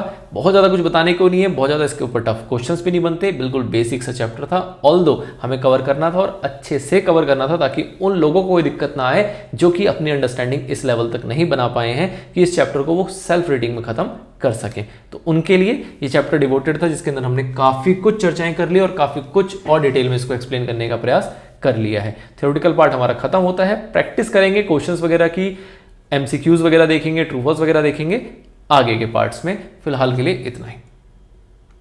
करते हैं प्रैक्टिस की शुरुआत और बात कर लेते हैं कुछ थ्योरेटिकल क्वेश्चंस की। अब थ्योरेटिकल क्वेश्चंस के यहाँ पे 2 सेगमेंट हैं, एक है सॉल्व जहाँ पे आपको कुछ क्वेश्चंस दिए हैं आंसर्स के साथ, और एक है अनसॉल्व। तो बेसिकली यहाँ पे 6 सॉल्व क्वेश्चंस है, 5 अनसॉल्व क्वेश्चन है। छोटा चैप्टर है, छोटी सी बातें, कुछ खास लेंदी ऐसा नहीं चल रहा है। तो फटाफट से इनको देखते हैं। सबसे पहला सवाल आपके सामने आता है, इसमें आपके पास्ट एग्जामिनेशन क्वेश्चन जो है वो इंक्लूड किए गए हैं ताकि आपको एक ओवरव्यू मिल सके कि एग्जाम में किस तरीके से क्वेश्चंस पूछे गए हैं और किस तरीके से उसको अटेम्प्ट करना होता है। सबसे पहला सवाल है what is accrual basis of accounting. तो बहुत ही बेसिक क्वेश्चन है और बहुत ही इंपॉर्टेंट क्वेश्चन है। एक्रूअल बेसिस ऑफ अकाउंटिंग पूछ लिया जाए या आपसे एक्रूअल कॉन्सेप्ट पूछ लिया जाए, आपका आंसर मोर और लेस सेम ही रहेगा। क्या होता है sir accrual basis of accounting? तो इस बेसिस के अंदर हम इनकम को रिकॉर्ड करते हैं कब? जब हम उसको अर्न कर लें या फिर इनकम हमारा एक्रू हो जाता है, इररिस्पेक्टिव ऑफ द फैक्ट कि भैया हमें पैसा मिला या नहीं मिला है। मतलब कि सेल्स अगर हमने क्रेडिट पे किया है तो भी हम इंक्लूड करते हैं उसको हमने टोटल सेल्स के अंदर। सेम इसी का अपोजिट हमारे एक्सपेंस में रूल होता है कि भैया एक्सपेंस भी हम तब रिकॉर्ड कर लेते हैं जब हमने उसको इनकर कर दिया हो या फिर वो एक्सपेंस हमारा ड्यू हो गया हो। इससे फर्क नहीं पड़ता कि हमने कैश पे किया है या नहीं पे किया। रिपीटेड सी कहानी, अपने शब्दों में आप इसको लिखें, आपको ऐसा इसको रट्टा मारने की आवश्यकता नहीं है। इसको आप अपने शब्दों में आराम से एक्सप्लेन कर दें, पूरे नंबर आपको मिल जाएंगे। अगला सवाल आता है, in which basis of accounting outstanding expenses are not recorded? Outstanding expense को किस बेसिस ऑफ अकाउंटिंग में रिकॉर्ड नहीं किया जाता? तो मोर और लेस जो आपके सवाल हैं वो कैश और एक्रूअल बेसिस पे ही चलेगा, बट कहीं स्पेसिफिकली अगर जिक्र हो तो आपको हाइब्रिड को भी दिमाग में लेके चलना है। हो सकता है कि आपका answer hybrid basis of accounting भी हो। तो आउटस्टैंडिंग एक्सपेंसेस को किस बेसिस ऑफ अकाउंटिंग में आप रिकॉर्ड नहीं करते हो? आप एक्रूअल में भी रिकॉर्ड करते हो। अगर आप हाइब्रिड को सोचोगे तो उसके अंदर भी आप आउटस्टैंडिंग एक्सपेंसेस को रिकॉर्ड करके चलते हो, क्योंकि एक्सपेंसेस और लायबिलिटी के लिए वहां पे आपका एक्रूअल कॉन्सेप्ट ही लगता है। तो सिर्फ एक ही बेसिस है which is cash basis of accounting, जहां पे आप आउटस्टैंडिंग एक्सपेंस को रिकॉर्ड नहीं करते हैं। अगला सवाल है, write two advantages of accrual basis of accounting. Accrual basis of accounting के दो आपको फायदे बताने हैं। पहला तो भैया ये जो प्रॉफिट एंड लॉस देता है ये बिल्कुल सत्य घटनाओं पर आधारित है, मतलब true profit and loss account आपको देके चलता है किसी भी एक पर्टिकुलर पीरियड का। और एक हमारा इंपॉर्टेंट प्रिंसिपल है विच इज मैचिंग प्रिंसिपल, इसको ये फॉलो करता है। एक चीज और ध्यान रखना, यहाँ मैचिंग प्रिंसिपल लिखा हुआ है, इससे रिलेटेड में कोई आपको सिंपल सी एक एडवाइस देनी है कि आपने जब भी प्रिंसिपल्स पढ़े थे तब आपने देखे थे कि कुछ यहाँ पे आपके पास कॉन्सेप्ट्स थे, कुछ कन्वेंशंस थे। अब जो लोग इसको याद कर सकते हैं कि भैया ये जो हमारे कॉन्सेप्ट्स थे ये कितने थे और कन्वेंशंस कितने थे और कौन कौन से कॉन्सेप्ट्स थे, कौन कौन से कन्वेंशंस थे, कई जगहों पे ये कंफ्यूजन हो जाती है कि प्रूडेंस जो है वो कॉन्सेप्ट है या कन्वेंशन है। तो ये एक एग्जांपल है प्रूडेंस का। अगर किसी भी व्यक्ति को कहीं पे भी कंफ्यूजन हो रही है कि एक नाम तो याद है लेकिन वो कन्वेंशन था या कॉन्सेप्ट, इसमें कंफ्यूजन है, तो इस बात को आपको कहीं कोट करने की आवश्यकता ही नहीं है। आप सीधा सीधा क्या लिख सकते हैं? प्रिंसिपल, क्योंकि कॉन्सेप्ट है तो वो भी एक प्रिंसिपल है और कन्वेंशन है तो वो भी एक प्रिंसिपल है। तो जैसे कि यहाँ लिखा गया मैचिंग प्रिंसिपल, इस तरीके से आप प्रूडेंस प्रिंसिपल लिखें, कोई दिक्कत वाली बात नहीं। आपको ये ध्यान नहीं रखना कि प्रूडेंस जो है वो कॉन्सेप्ट नहीं है, एक प्रकार का कन्वेंशन है। बट आपको अगर इतनी डिटेल नहीं जानी है तो आप सीधा सीधा उसको बोल सकते हैं कि नाम, उसके आगे आप वर्ड यूज करेंगे प्रूडेंस, उसके आगे वर्ड यूज करेंगे principle, and that is very much fine, कोई दिक्कत वाली बात नहीं है। अगला सवाल है, which basis of accounting is recognized under the companies act 2013। तो हमने देखा कि कंपनीज एक्ट 2013 जो है आपका कौन सी बेसिस ऑफ अकाउंटिंग को मानता है? वो मानता है accrual basis of accounting. Simple सवाल, सिंपल जवाब। अगला सवाल, does cash basis of accounting violets gap? If yes how? कह रहा है कैश बेसिस ऑफ अकाउंटिंग जो है क्या वो गैप को वायलेट करता है? गैप क्या था आपका? गैप था जनरली एक्सेप्टेड अकाउंटिंग प्रिंसिपल्स। मतलब इसके अंदर हमने अकाउंटिंग प्रिंसिपल्स देखे थे। अब ये जो प्रिंसिपल्स थे, ये प्रिंसिपल्स के अंदर क्या मैचिंग प्रिंसिपल था? बिल्कुल था। तो क्या कैश बेसिस में लगता है? नहीं लगता। इसके अंदर क्या आपका एक्रूअल प्रिंसिपल था? एक्रूअल अपने आप में एक प्रिंसिपल था जो कि accrual principle of accrual basis of accounting में ही अप्लाई होता है, कैश बेसिस में अप्लाई नहीं होता। तो इसलिए दो एग्जांपल मोटे मोटे तौर पे दे दिए गए कि भैया कैश बेसिस ऑफ अकाउंटिंग जो है ये गैप को वायलेट करके चलता है। कैसे? क्योंकि ये मैचिंग प्रिंसिपल फॉलो नहीं करता, ये एक्रूअल कॉन्सेप्ट को भी फॉलो नहीं करता है। ठीक है, सिंपल लॉजिकल। अगला सवाल बहुत प्यारा केस स्टडी बेस्ड है। आइए जी सवाल देखते हैं। कह रहा है if office rent for the month of December 2018 is paid in January 2019। कह रहा है ऑफिस का रेंट जो है वो दिसंबर 2018 का था, आपने पे किया है जनवरी 2019 में। It would be recorded in the book of the firm in January 2019। दिसंबर का था, जनवरी में हमने पे किया और रिकॉर्ड भी कब किया? जनवरी में, मतलब जब पे किया तब उसको रिकॉर्ड किया। Similarly the sale of goods on credit in the month of January 2019 would not be recorded in January but recorded in April 2019। मतलब कि जनवरी 2019 में हमने कोई सेल किया जो कि हमने क्रेडिट में सेल किया था और उसको हमने जनवरी में ना रिकॉर्ड करके कब रिकॉर्ड कर रहे हैं? अप्रैल 2019 में, जब उसकी पेमेंट हमें मिल गई है। Identify the basis of accounting used in the above statement and clarify is it a more appropriate basis of accounting. मतलब दो सवाल पूछे। पहला कि आप पहले बताओ कि इसमें कौन सी बेसिस ऑफ अकाउंटिंग लग रही है? दिसंबर का खर्चा था, हमने जनवरी पे किया, जनवरी में रिकॉर्ड किया, कैश बेसिस। और सेल हमने की थी जनवरी में लेकिन पैसा रिसीव हुआ हमें अप्रैल में, तो हमने रिकॉर्ड भी कब किया? अप्रैल में। तो ये भी कैश बेसिस है। तो मोटा मोटा हम यहाँ पे कौन सा बेसिस ऑफ अकाउंटिंग फॉलो कर रहे हैं? हम cash basis of accounting follow कर रहे हैं। अब आपसे कह रहा है कि बताओ ये क्या एप्रोप्रिएट है हमारी अकाउंटिंग का? क्या ये हमारी जो अकाउंटिंग का हम बेसिस यूज कर रहे हैं, क्या ये अप्रोप्रिएट बेसिस ऑफ अकाउंटिंग है? तो बिल्कुल भी नहीं है। कैश बेसिस ऑफ अकाउंटिंग जो है वो अप्रोप्रिएट नहीं माना जाता। क्यों नहीं माना जाता सर? क्योंकि यहाँ पे आप मैचिंग कॉन्सेप्ट को अप्लाई नहीं करते हो, मैचिंग प्रिंसिपल अप्लाई नहीं करते हो, और साथ ही में दूसरा एक्रूअल प्रिंसिपल या एक्रूअल कॉन्सेप्ट को अप्लाई नहीं करते हो। तो बिकॉज ऑफ दिस ये आपका एक अप्रोप्रिएट बेसिस ऑफ अकाउंटिंग नहीं कहलाता। ठीक है sir, These all are the solved questions. Now अब कुछ बात करते हैं अनसॉल्व्ड क्वेश्चंस की, जो कि हम कोशिश करेंगे कि पीछे की आपके कॉन्सेप्ट जो हमने सीखे हैं उससे रिलेट कर जाएगा। अगर कुछ रिलेट नहीं करेगा तो मैं आपको उसको लिखवा दूंगा अलग से। चलिए, सबसे पहला सवाल है, name the steps followed in accounting process. आपको बताना है कि कौन से स्टेप्स जो हैं वो आपके अकाउंटिंग प्रोसेस में फॉलो किए जाते हैं। तो बताओ कितने स्टेप्स थे जो हमने देखे थे? हमारे पास ऐसे 5 स्टेप्स है जो हम अकाउंटिंग के अंदर फॉलो करके चलते हैं। कौन कौन से 5 स्टेप्स था? पहला था आइडेंटिफिकेशन ऑफ ट्रांजैक्शंस। आप अपने बिजनेस ट्रांजैक्शंस को आइडेंटिफाई करते हो, ये पहला था। दूसरे नंबर पे आपने क्या किया? आपने वाउचर्स प्रिपेयर किए। तीसरे नंबर पे आपने क्या किया? ओरिजिनल बुक्स ऑफ अकाउंट्स में उसकी एंट्री कर दी, जिसको हम कहते थे जर्नल एंट्री कर दी। चौथे नंबर पे आपने क्या किया? आपने लेजर्स में उसको पोस्ट कर दिया। और 5वें नंबर पे आपने क्या किया था? आपने उसको ट्रांसफर कर दिया था। कहां पे? ट्रायल बैलेंस में। मतलब कि जो भी लेजर्स के आपके बैलेंसेस थे उसको आपने ट्रांसफर कर दिया ट्रायल बैलेंस के अंदर। This is your 5th step. तो these all are the steps of accounting process. आप आराम से इसको कोट कर दोगे। यहाँ पे सिर्फ और सिर्फ नाम बताने कह रहा है, एक्सप्लेन करने भी नहीं कह रहा। एक्सप्लेन करने कहेगा भी नहीं, क्योंकि बहुत बड़ा सवाल हो जाएगा। जब 5 पॉइंट आपसे पूछे जाए और 5 को एक्सप्लेन करने कहा जाए तो वो अपने आप में 5 मार्क्स का क्वेश्चन हो जाएगा, जो कि थ्योरी के में पूछे जाना इज नेक्स्ट टू इम्पॉसिबल। चलिए, अगला सवाल, what is meant by accrual basis of accounting? हमने अभी ऊपर एक्सप्लेन किया। Explain 2 advantages of accrual basis of accounting हमने जस्ट ऊपर कवर कर लिया है। क्वेश्चन भी था और आंसर भी था। अगला सवाल, give any 4 points of distinction between cash basis of accounting and accrual basis of accounting. तो पॉइंट ऑफ डिस्टिंक्शन बात कर रहा है 4। मैंने आपको यहाँ पे 6 पॉइंट ऑफ डिस्टिंक्शन पीछे लिखवाए थे। कौन कौन से थे एक बार फटाफट से रिकॉल कर लेते हैं। सबसे पहला था आपका रिकॉर्डिंग ऑफ कैश ट्रांजेक्शन। सबसे पहला क्या था? Recording of cash transaction and credit transaction. आपने देखा था कि कैश बेसिस के अंदर सिर्फ कैश ट्रांजैक्शन होता है और आपके एक्रूअल के अंदर दोनों होते हैं। दूसरा हमने देखा था क्या? दूसरा हमने देखा था timing of recording of incomes और timing of recording of expenses. Income की बात करें तो जब रिसीव हो जाता है तब रिकॉर्ड करते हैं। यहां पे आपका रिसीव भी था और एक्रूड भी था। एक्सपेंसेस की बात करें तो जब हम पे कर देते हैं कैश में तब रिकॉर्ड करते हैं। यहां पे आपका पेड भी था और साथ में ड्यू भी था। ठीक है सर।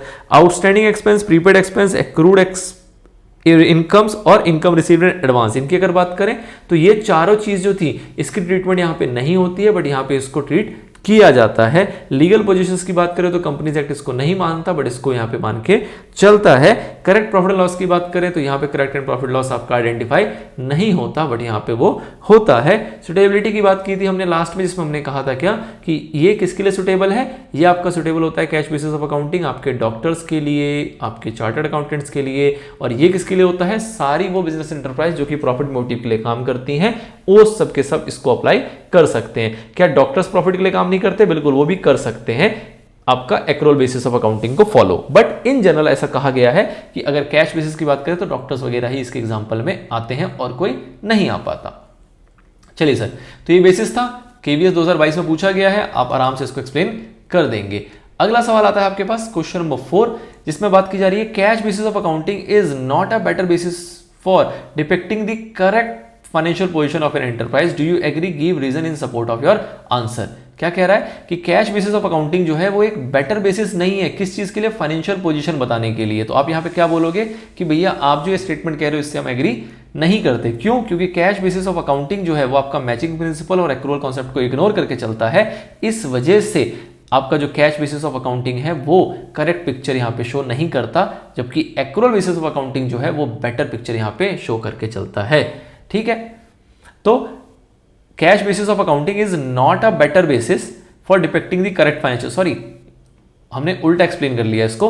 यहां पे कह रहा है कैश बेसिस ऑफ अकाउंटिंग जो है is not a better basis. ये बेटर बेसिस नहीं है किस चीज के लिए? फाइनेंशियल पोजीशन को अच्छे से डिपेक्ट करने के लिए। तो बिल्कुल ये सही स्टेटमेंट है, ये नॉट पे ध्यान नहीं गया, ये बिल्कुल सही स्टेटमेंट है कि कैश बेसिस ऑफ अकाउंटिंग जो है ये आपका बेटर पिक्चर डिपिक्ट नहीं करता है as compare to accrual basis of accounting. Reason में आपको वही 2 बातें लिखनी है कि मैचिंग प्रिंसिपल एक्रूअल फॉलो होता है, कैश में नहीं होता, और एक्रूअल कॉन्सेप्ट तो ऑब्वियसली एक्रूअल में फॉलो होता है, कैश बेसिस में फॉलो नहीं होता। ये आपका इसके सपोर्ट में बात आ जाएगी। नाउ अगला आता है आपके पास differentiate between cash basis of accounting and accrual basis of accounting on the basis of timing of recording of income. ठीक है। अब इसने क्या किया, जैसे कि हमने पीछे सवाल देखा उसमें बहुत सारे बेसिस थे, इसमें से उसने एक बेसिस खुद ही दे दिया। कौन सा बेसिस है? Timing of recording of income. तो हमने इसकी बात की थी। Timing of recording of income की बात करें कैश बेसिस में, तो कब रिकॉर्ड होता है? जब हो जाए आपको रिसीव्ड इन कैश, तब आप इनकम को रिकॉर्ड करते हो। लेकिन अगर एक्रूअल की बात करें तो उसमें आप कब रिकॉर्ड करते हो? जब आपको रिसीव्ड इन कैश हो या फिर एक्रूड हो। Income received in cash and accrued income both are recorded in the income under accrual basis of accounting. ये हमने इसके अंदर देख के चला था। तो हमने 6 बेसिस देखे थे, उसमें से एक बेसिस के ऊपर इसने मांग लिया कि बताओ भैया क्या डिफरेंस है। ये और अच्छा सवाल हो जाता है जहां पे आपको बेसिस वो खुद ही बता देता है, आपको बस उस बेसिस के बीच में, उस बेसिस के आधार पे आपको दोनों के अंदर डिफरेंस बताने होते हैं। ठीक है सर, तो ये कुछ थ्योरेटिकल क्वेश्चंस थे जो हमने फटाफट से यहां पे निपटा लिए हैं। चलिए, तो चैप्टर 4 से रिलेटेड कुछ एमसीक्यू के क्वेश्चंस हैं आपके सामने और कुछ हैं यहाँ पे ट्रू फॉल्स जो कि हम कवर करेंगे। अब ये क्वेश्चन जो है ये इतने ज़्यादा आसान है कि आप ये कह सकते हो कि सर इन चीज़ों को अगर हम नहीं भी कवर करें तो चल जाएगा, बट बिकॉज कि हम पूरी की पूरी सीरीज यहाँ पे कवर कर रहे हैं, सारे क्वेश्चंस को अटेम्प्ट करने की कोशिश कर रहे हैं और हर तरीके से आपको एग्जाम के लिए प्रिपेयर कर रहे हैं, तो इस वजह से इन क्वेश्चंस को भी हम इग्नोर नहीं करेंगे और कवर करके चलेंगे। तो छोटे छोटे सवाल है, कुछ ज़्यादा सवाल नहीं है और बहुत ज़्यादा एक्सप्लेनेशन की इसके अंदर आवश्यकता नहीं है। हो सकता है 5-7 मिनट में ही ये कवर हो जाए। फटाफट से इसको निपटाते हैं। सबसे पहला सवाल है, first step in accounting process is. अब मैंने स्टार्टिंग में तो ये जरूर कह दिया कि बहुत आसान है, लेकिन इसका मतलब ये नहीं है कि आंसर मैं बताऊंगा, आंसर तब भी इसका आप खुद बताएंगे। तो आपको बताना है कि फर्स्ट स्टेप क्या होता है अकाउंटिंग प्रोसेस का। पहला ऑप्शन है recording in the books of original entry, posting to ledger, identification of transaction और अगला आता है आपका प्रिपरेशन ऑफ ट्रायल बैलेंस। तो इन सारे ऑप्शंस के बीच में आपको बताना है कि फर्स्ट स्टेप अकाउंटिंग प्रोसेस का आपका क्या होता है। तो हमने 5 अकाउंटिंग प्रोसेस देखे थे। 5 के अंदर जो सबसे पहला था वो था आपका आइडेंटिफिकेशन ऑफ ट्रांजैक्शंस। दूसरा आपका आता था क्या? प्रिपरेशन ऑफ वाउचर, जो यहाँ दिया नहीं है। तीसरा था यहाँ पे ये। चौथा था जब आपने लेजर में डाला और 5वां था जब आपने ट्रायल बैलेंस बना लिया। तो आपसे पूछा गया फर्स्ट स्टेप, तो फर्स्ट स्टेप हो जाएगा आपका C, correct answer. Now second question, in cash basis expenses are recorded. Cash basis में एक्सपेंस रिकॉर्ड किया जाता है कब? When paid in cash, when not paid in cash, when paid और नॉट पेड इन कैश और none of the above. तो cash basis के अंदर आप एक्सपेंस कब रिकॉर्ड करते हो? जब कैश में उसकी पेमेंट कर देते हो। तो ए इसका करेक्ट आंसर हो जाएगा। अगला सवाल है, in accrual basis recording is made of cash transaction, credit transaction, cash as well as credit transactions और उसके बाद है आपका नन ऑफ द अबव। तो एक्रूअल के अंदर आप सिर्फ कैश को रिकॉर्ड करते हो या आप क्रेडिट को रिकॉर्ड करते हो या फिर आप दोनों को रिकॉर्ड करते हो या फिर किसी को भी रिकॉर्ड नहीं करते हो। तो ऑब्वियसली बात है हम एक्रूअल के अंदर कैश तो रिकॉर्ड करते ही करते हैं, साथ में क्रेडिट ट्रांजैक्शंस को भी रिकॉर्ड करके चलते हैं। तो आपका सी जो है वो करेक्ट आंसर हो जाएगा। अगला है question number 4, under the companies act all companies are required to maintain their accounts according to. कह रहा है कंपनीज एक्ट की अगर बात माने तो सारी कंपनीज को जो अपने अकाउंट्स प्रिपेयर करने हैं वो किसके अकॉर्डिंग करने हैं? कैश, एक्रूअल, इधर कैश और एक्रूअल या फिर नन ऑफ द अबव। तो your answer is accrual basis of accounting, जो कि कंपनीज एक्ट 2013 के द्वारा प्रमाणित है, रिकॉग्नाइज्ड है कि सारी कंपनीज को उसी अकॉर्डिंग अपनी अकाउंटिंग करनी है। चलिए सर, तो these are few objective questions, true false वाले जो हमारे कुछ एमसीक्यू टाइप बेस्ड क्वेश्चन है जहां पे आपको बेस्ट आंसर सेलेक्ट करने होते हैं। अगला जो पार्ट आएगा वो आएगा ट्रू फॉल्स का। ट्रू फॉल्स में सबसे पहला सवाल है, in cash basis of accounting matching principal is not followed. कह रहा है कैश बेसिस ऑफ अकाउंटिंग में जो आपका मैचिंग प्रिंसिपल है वो फॉलो नहीं होता। सही कह रहा है, गलत कह रहा है? बिल्कुल ट्रू, बिल्कुल सही है। कैश बेसिस में हम मैचिंग फॉलो नहीं करते हैं, ये इसकी बुराई है, और एक्रूअल में करते हैं, ये उसकी अच्छाई होती है। अगला, cash basis of accounting is recognized under the companies act. कह रहा है कैश बेसिस को कंपनीज एक्ट में रिकॉग्नाइज किया हुआ है। बिल्कुल गलत। अभी हमने ऊपर ही देखा कि कैश बेसिस जो है वो रिकॉग्नाइज नहीं है। एक्रूअल बेसिस ऑफ अकाउंटिंग जो है वो कंपनी एक्ट 2013 जो है वो रिकॉग्नाइज करके चलता है। अगला सवाल है, recording in the books of original entry is the first step in accounting process. Recording in the books of original entry is the first step in accounting process. तो बताइए जी, रिकॉर्डिंग जो है वो आपकी फर्स्ट स्टेप होती है accounting process के अंदर, क्या ये ट्रू है या गलत है? तो हमने ऊपर देखा अभी ऑब्जेक्टिव वाले क्वेश्चंस के अंदर जो फर्स्ट स्टेप होता है वो होता है आइडेंटिफिकेशन ऑफ ट्रांजैक्शंस। जो रिकॉर्डिंग है ये आपका फर्स्ट स्टेप नहीं कहलाता, तो दिस इज फॉल्स। अगला, accrual basis of accounting presents the true and fair view of profit and loss and financial position of the business enterprise। कह रहा है accrual basis जो है वो true and fair view देके चलता है, बिल्कुल सही, ट्रू एंड फ्री भी को देके चलता है। In cash basis of accounting revenue is recognized as soon as the cash is received. कह रहा है कैश बेसिस में हम कब रिकॉर्ड करते हैं, जब हमें कैश मिल जाता है तभी हम अपने रेवेन्यू को रिकॉर्ड कर लेते हैं, अदरवाइज रिकॉर्ड नहीं करते। तो बिल्कुल सत्य है ये वाला जवाब भी, बिल्कुल ट्रू, कोई दिक्कत नहीं। चलिए सर, ट्रू एंड फॉल्स भी हमने कवर कर लिया और काफी फास्ट वे में कवर कर लिया है। तो जब हम इतना अच्छे से कवर कर चुके हैं तो आओ इसी के साथ मर्ज कर लेते हैं अपने असर्शंस वाले क्वेश्चंस को भी, फिर प्रैक्टिकल क्वेश्चंस रह जाएगा, उसको हम सेपरेटली डील कर लेंगे। असर्शन वाले क्वेश्चंस आपको पता है क्या होता है, ट्रू एंड फॉल्स ही है, कुछ बड़ी बात इसके अंदर नहीं होती है। हमें कुछ कोड्स दिए होते हैं, ABCD उसका ऑप्शन है। इसके अंदर हम देख के चलते हैं कि अगर हमारा एक स्टेटमेंट ट्रू है दूसरा फॉल्स है, मतलब असर्शन ट्रू है रीजन फॉल्स है, तो हमारा C आंसर, और इसका अपोजिट असर्शन फॉल्स हो जाए और रीजन ट्रू हो जाए तो D आंसर। दोनों ट्रू होता है तो हम A और B में आ जाते हैं और कहते हैं कि अगर दोनों ट्रू है तो क्या जो रीजन है वो असर्शन को ही एक्सप्लेन कर रहा है, if yes then answer is A, और अदरवाइज हमारा आंसर हो जाता है B। तो इस तरीके से हम ट्रू फॉल्स के बेसिस पे अपने कोड का सिलेक्शन करते हैं। इसी के ऊपर बेस्ड आपके पास सिर्फ और सिर्फ 2 सवाल हैं जो कि प्रैक्टिस के रूप में आपसे दिए गए हैं, जो कि आपके कॉन्सेप्ट को एक बार हल्का सा रिवाइज भी करा देंगे और असर्शन और रीजन वाले क्वेश्चंस को किस तरीके से अटेम्प्ट करना है वो आपको बता देंगे। चलिए सर, तो सबसे पहला सवाल आता है क्या असर्शन का, only cash transactions are recorded under cash basis of accounting. कह रहा है कैश ट्रांजैक्शंस को ही हम रिकॉर्ड करते हैं अपने कैश बेसिस ऑफ अकाउंटिंग के अंदर। तो पहले तो बताइए ये स्टेटमेंट जो है ये ट्रू है या फॉल्स है, तो बिल्कुल ट्रू है, स्टेटमेंट जो है वो बिल्कुल ट्रू स्टेटमेंट है। अगला reason, cash basis of accounting does not give true and fair view of profit और loss of the business because it ignores outstanding expenses, prepaid expenses, accrued income ETC। ये सारी चीजों को इग्नोर कर देता है, इसलिए ट्रू एंड फेयर व्यू आपका प्रॉफिट का नहीं देता। कौन, कैश बेसिस ऑफ अकाउंटिंग। ये स्टेटमेंट भी ट्रू है। क्या ये दोनों एक दूसरे से मिलते जुलते हैं, क्या कैश बेसिस ऑफ अकाउंटिंग को ही एक्सप्लेन कर रहा है, बिल्कुल। यहाँ पे कैश बेसिस ऑफ अकाउंटिंग में बताया गया कि कैश ट्रांजैक्शंस को रिकॉर्ड किया जाता है, और ये उसी के आगे कंटिन्यूएशन में कह रहा है कि वो ट्रू एंड फेयर व्यू नहीं देता, क्योंकि आउटस्टैंडिंग, प्रीपेड, एक्रूड इस टाइप के ट्रांजैक्शंस को हम रिकॉर्ड नहीं करते, इनको इग्नोर करके चलते हैं। तो बोथ आर ट्रू, तो ये बात तो खत्म हो गई। अब आपको A और B में चुनना है, तो ये इंटर रिलेटेड है, बिल्कुल है, तो ऑप्शन आपका A जो है वो यहाँ पे करेक्ट हो जाएगा। नाउ क्वेश्चन नंबर 2 क्या है, accrual basis of accounting makes a complete record of all cash as well as credit transaction, it however does not follow matching principle of accounting. कह रहा है क्या कि कैश और क्रेडिट दोनों ट्रांजैक्शंस को रिकॉर्ड करता है, लेकिन ये आपके मैचिंग प्रिंसिपल्स को फॉलो नहीं करता, जबकि एक्रूअल जो है वो आपके मैचिंग प्रिंसिपल को फॉलो करता है। तो ये स्टेटमेंट क्या हो जाएगा, फॉल्स स्टेटमेंट। नाउ रीजन की बात करें, एक्रूअल, अब देखो हमने ये चीज पहले ही समझी हुई, जब भी असर्शन वाले क्वेश्चंस होते हैं तो आपके दोनों फॉल्स हो ऐसा ऑप्शन नहीं होता। अगर ये फॉल्स है तो ये ऑटोमेटिकली ट्रू ही होगा, इफ यू आर श्योर कि ये फॉल्स है। अगर आप श्योर नहीं है तो आप इसको पढ़ेंगे, और अगर ये भी फॉल्स हो जाता है तो आपको चुनना पड़ेगा, क्योंकि एक तो ट्रू होगा ही होगा, ऐसा हो नहीं सकता कि दोनों के दोनों फॉल्स हो। बट फिलहाल मैं मान रहा हूं क्योंकि ये फॉल्स है तो ये ट्रू होगा, बाकी एक बार देखते हैं।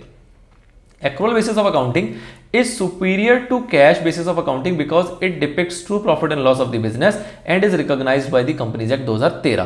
तो बिल्कुल सही बात कह रहा है, एक्रूअल बेसिस जो है वो कैश बेसिस से अच्छा माना जाता है, सुपीरियर माना जाता है। रीजन क्या है कि वो true profit and loss depict करता है, और साथ में कंपनीज एक्ट 2013 के द्वारा वो रिकॉग्नाइज्ड भी है।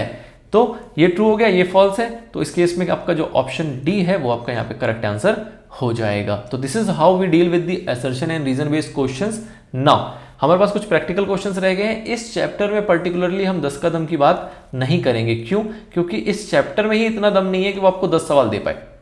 चैप्टर जो है वो मोरलेस 3 सवालों के ऊपर चल रहा है। पहला है आपका प्रोसेस और दूसरा है आपका बेसिस, और बेसिस के अंदर 2 बातें हैं, एक है आपका कैश और दूसरा है आपका एक्रूअल। तो अगर इससे सवाल बनेंगे तो कुल 3 ही सवाल बन सकते हैं, एक प्रोसेस के ऊपर, एक कैश बेसिस ऑफ अकाउंटिंग और एक एक्रूअल बेसिस ऑफ अकाउंटिंग।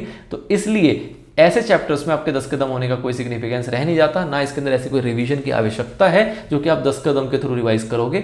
जितने में आपका 10 कदम रिवाइज होगा उतने में ये पूरा चैप्टर ही रिवाइज हो जाएगा। तो इस वजह से ये वाला एरिया इसके अंदर इंक्लूड नहीं किया गया इस पर्टिकुलर चैप्टर के अंदर। तो ऐसा नहीं सोचना कि ये छूट गया या रह गया, ये इंटेंशनली इंक्लूड नहीं किया गया है। अब रह जाते हैं इस चैप्टर हमारे 2 प्रैक्टिकल क्वेश्चंस, जिसको हम देखेंगे, जिसको हम सॉल्व करेंगे by cash basis of accounting as well as accrual basis of accounting. Theoretical area यहां पे समाप्त हो जाता है।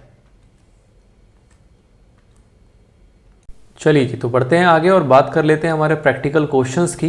दो क्वेश्चन नंबर 1 और 2 हमने पहले ही कवर कर लिया था जब हम कॉन्सेप्ट को समझ रहे थे। ऑल्दो वो बहुत इंट्रोडक्टरी टाइप का क्वेश्चन था जिसके अंदर हमने बिल्कुल बेसिक्स को समझा कि किस तरीके से कैश बेसिस ऑफ अकाउंटिंग से अगर आपको प्रॉफिट या लॉस निकालना है तो कैसे आप कैलकुलेट करेंगे, और वही अगर आपको एक्रूअल से निकालना हो तो आप कैसे कैलकुलेट करेंगे। अब आपके सामने आता है क्वेश्चन नंबर 3 जो कि थोड़ा सा इनहेंस हो जाएगा, और फिर क्वेश्चन नंबर 4 की बात करेंगे जिसके बाद हम इस चैप्टर को रैप अप कर देंगे सक्सेसफुली।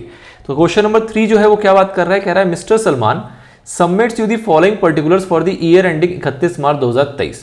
ठीक है सर, इन्होंने कुछ हमें पर्टिकुलर्स दे दिए हैं और कह रहे हैं क्या कि डिटरमाइन हिज नेट प्रॉफिट और loss if he adopts cash basis of accounting and accrual basis of accounting. तो आपको दोनों कह दिया, कह रहा है कैश बेसिस ऑफ अकाउंटिंग अगर फॉलो करेंगे तो बताओ क्या प्रॉफिट या लॉस आएगा, और अगर एक्रूअल बेसिस ऑफ अकाउंटिंग निकालेंगे तो उस केस में क्या प्रॉफिट और लॉस आएगा। क्या आपके पास इंफॉर्मेशन है, कैश सेल्स दी हुई है 12 लाख की, क्रेडिट सेल्स है आपका 3,50,000, कैश परचेज है 550, क्रेडिट परचेज है आपका 450, expenses paid including 15,000 paid in advance 3 lakh rupees, expenses due but not yet paid 25,000, income received 90,000, income received in advance included in 90,000। इस 90,000 के अंदर आपका एडवांस इनकम जुड़ा हुआ है कितने का, 10,000 रुपीज का, और income due but not yet received है आपका 28,000 रुपए। ये वो इनकम है जो ड्यू हो गया बट रिसीव नहीं हुआ है। ठीक है, अब इस टाइप के सवाल को जब आपको अटेम्प्ट करना हो तो आप कैसे अटेम्प्ट करेंगे, तो सबसे पहले तो हमें ये सीखना है कि प्रेजेंटेशन कैसे होगी। तो आपने क्या करना होता है, आप चाहे तो टेबल बना सकते हैं और टेबल नहीं बनाना तो भी कोई दिक्कत नहीं है। आप सबसे पहले हेडिंग डालेंगे कि आप किस बेसिस पे सॉल्व कर रहे हैं। तो आपका जो फर्स्ट है यहाँ पे वो क्या है, जब कैश बेसिस ऑफ अकाउंटिंग आप फॉलो करेंगे जो उसने कहा, तो when cash basis of accounting is followed. ठीक है, इसको थोड़ा सा और बारीक कर देते हैं। चलिए जी, तो कैश बेसिस ऑफ अकाउंटिंग अगर फॉलो किया जाएगा तो उस केस में क्या काम होगा, तो आपको देखो दो सेगमेंट में अपने सवाल को बाइफरकेट कर देना है, क्लासिफाई कर देना है। सबसे पहला सेगमेंट आएगा जहां पे आप बात करोगे किसकी, रिवेन्यू की। इसमें आप सारे रिवेन्यू को अपने लिखोगे, थोड़ी सी जगह छोड़ सकते हैं, और फिर हम बात करेंगे किसकी, अपनी सारी एक्सपेंसेस की। ठीक है सर, बात समझ में आ जाती है। अब अपने को क्लासिफाई करना है रेवेन्यू और एक्सपेंसेस के बीच में। सबसे पहला है कैश सेल्स। अब हम बात कर रहे हैं किसकी, कैश बेसिस ऑफ अकाउंटिंग की। तो कैश सेल्स क्या यहां पे आएगा, तो बिल्कुल आएगा। कैश बेसिस ऑफ अकाउंटिंग में कैश सेल्स लिखेंगे हम, बिल्कुल लिखेंगे। सबसे पहला यहां पे क्या, कैश सेल्स। कितना अमाउंट था सर, कैश सेल्स है हमारा 12 लाख। इसके आगे आप लिख दोगे 12 लाख। यहां हम टॉप पे रुपीस का साइन डाल देते हैं ताकि हर किसी में बार बार नहीं लिखना पड़ेगा। अगला क्या है उसके बाद, क्रेडिट सेल। जब हम कैश बेसिस ऑफ अकाउंटिंग की बात करते हैं, क्रेडिट सेल हमारे लिए किसी काम का नहीं है, इग्नोर कर देंगे उसको। कैश परचेज 5,50,000, क्या ये खर्चा है, बिल्कुल है। कैश परचेज कितना, 5,50,000। अगला आते हैं expenses paid including 15,000 paid in advance. कह रहा है एक्सपेंसेस हमने पे किए हैं 3 लाख रुपए का, जिसमें से कि 15,000 रुपए का एडवांस है। तो एडवांस अगर एक्सपेंस है तो उससे हमें क्या मतलब है कैश बेसिस ऑफ अकाउंटिंग में, हम तो मोटा मोटा देखते हैं कि आपने क्या पेमेंट कर दी, क्या पैसा गया, बिल्कुल गया। कितना गया, 3 लाख रुपए। तो आपका जो एक्सपेंसेस पेड है वो कितना आ जाएगा यहाँ पे,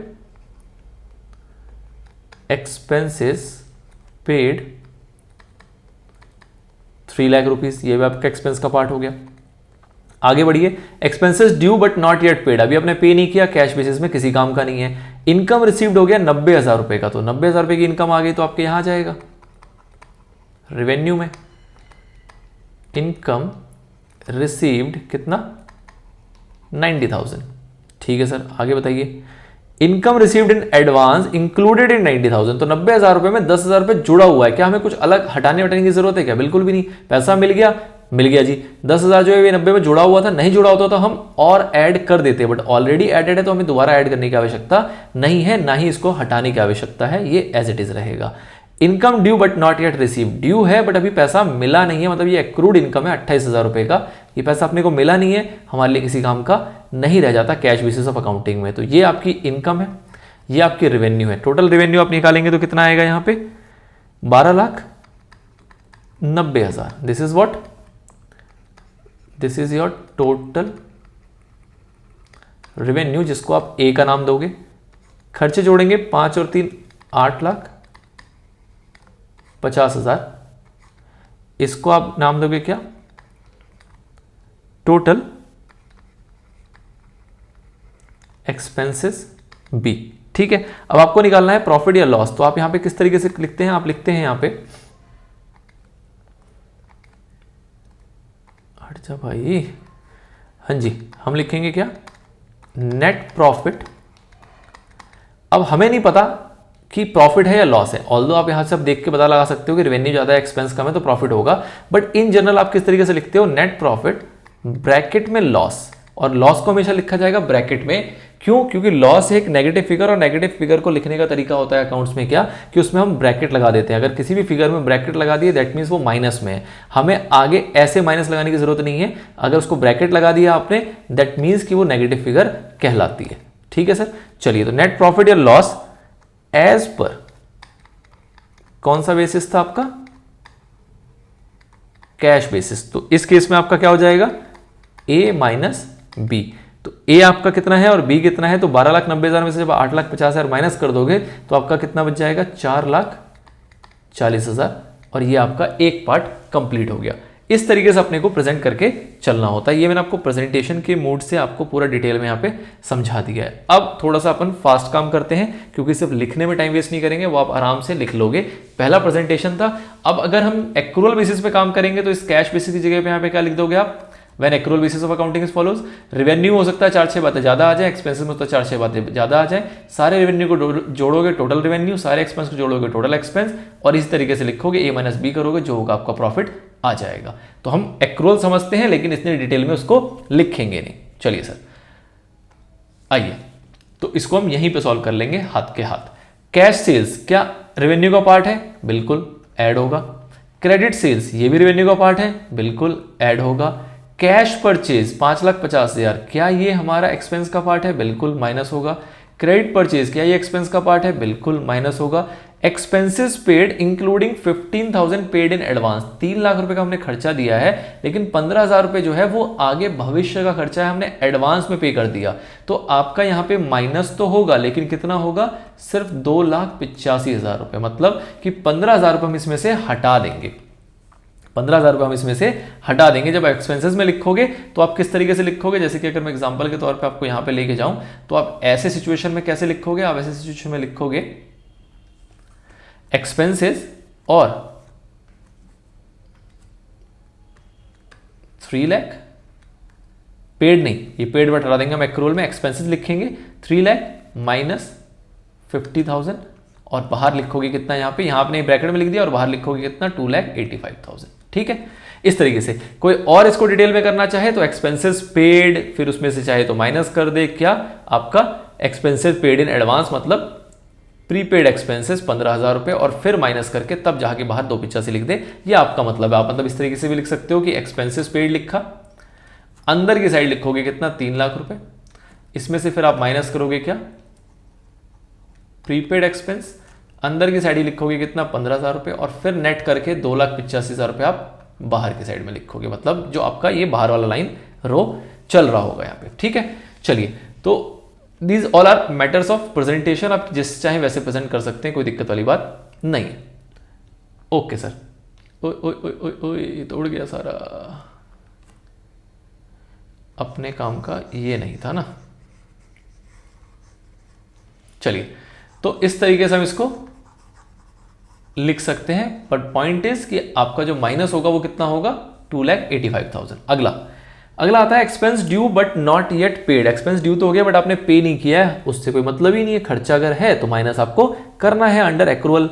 इनकम रिसीव्ड 90,000 रुपए का आपको इनकम मिल गया, आप जोड़ोगे, लेकिन कह रहा है कि इनकम रिसीव्ड में एडवांस है 10,000 रुपए, जो कि ऑलरेडी 90 में जुड़ा हुआ है। मतलब कि आप इनकम रिसीव जो दिखाओगे वो कितना दिखाओगे, सिर्फ और सिर्फ 80,000 रुपए। जो जुड़ेगा वो कितना जुड़ेगा, 80,000 रुपए। क्यों, क्योंकि 10,000 का जो इनकम है वो एडवांस में मिल गया, भविष्य का इनकम है, फिलहाल नहीं जोड़ना है, फिलहाल उसको हटा देना है। Income due but not yet received, income due हो गया बट रिसीव नहीं हुआ, तो क्या हो गया, है तो इसी पीरियड का, हम उसे भी ऐड करते हैं एक्रूअल बेसिस ऑफ अकाउंटिंग में। तो इस तरीके से आपको कैलकुलेट करना है।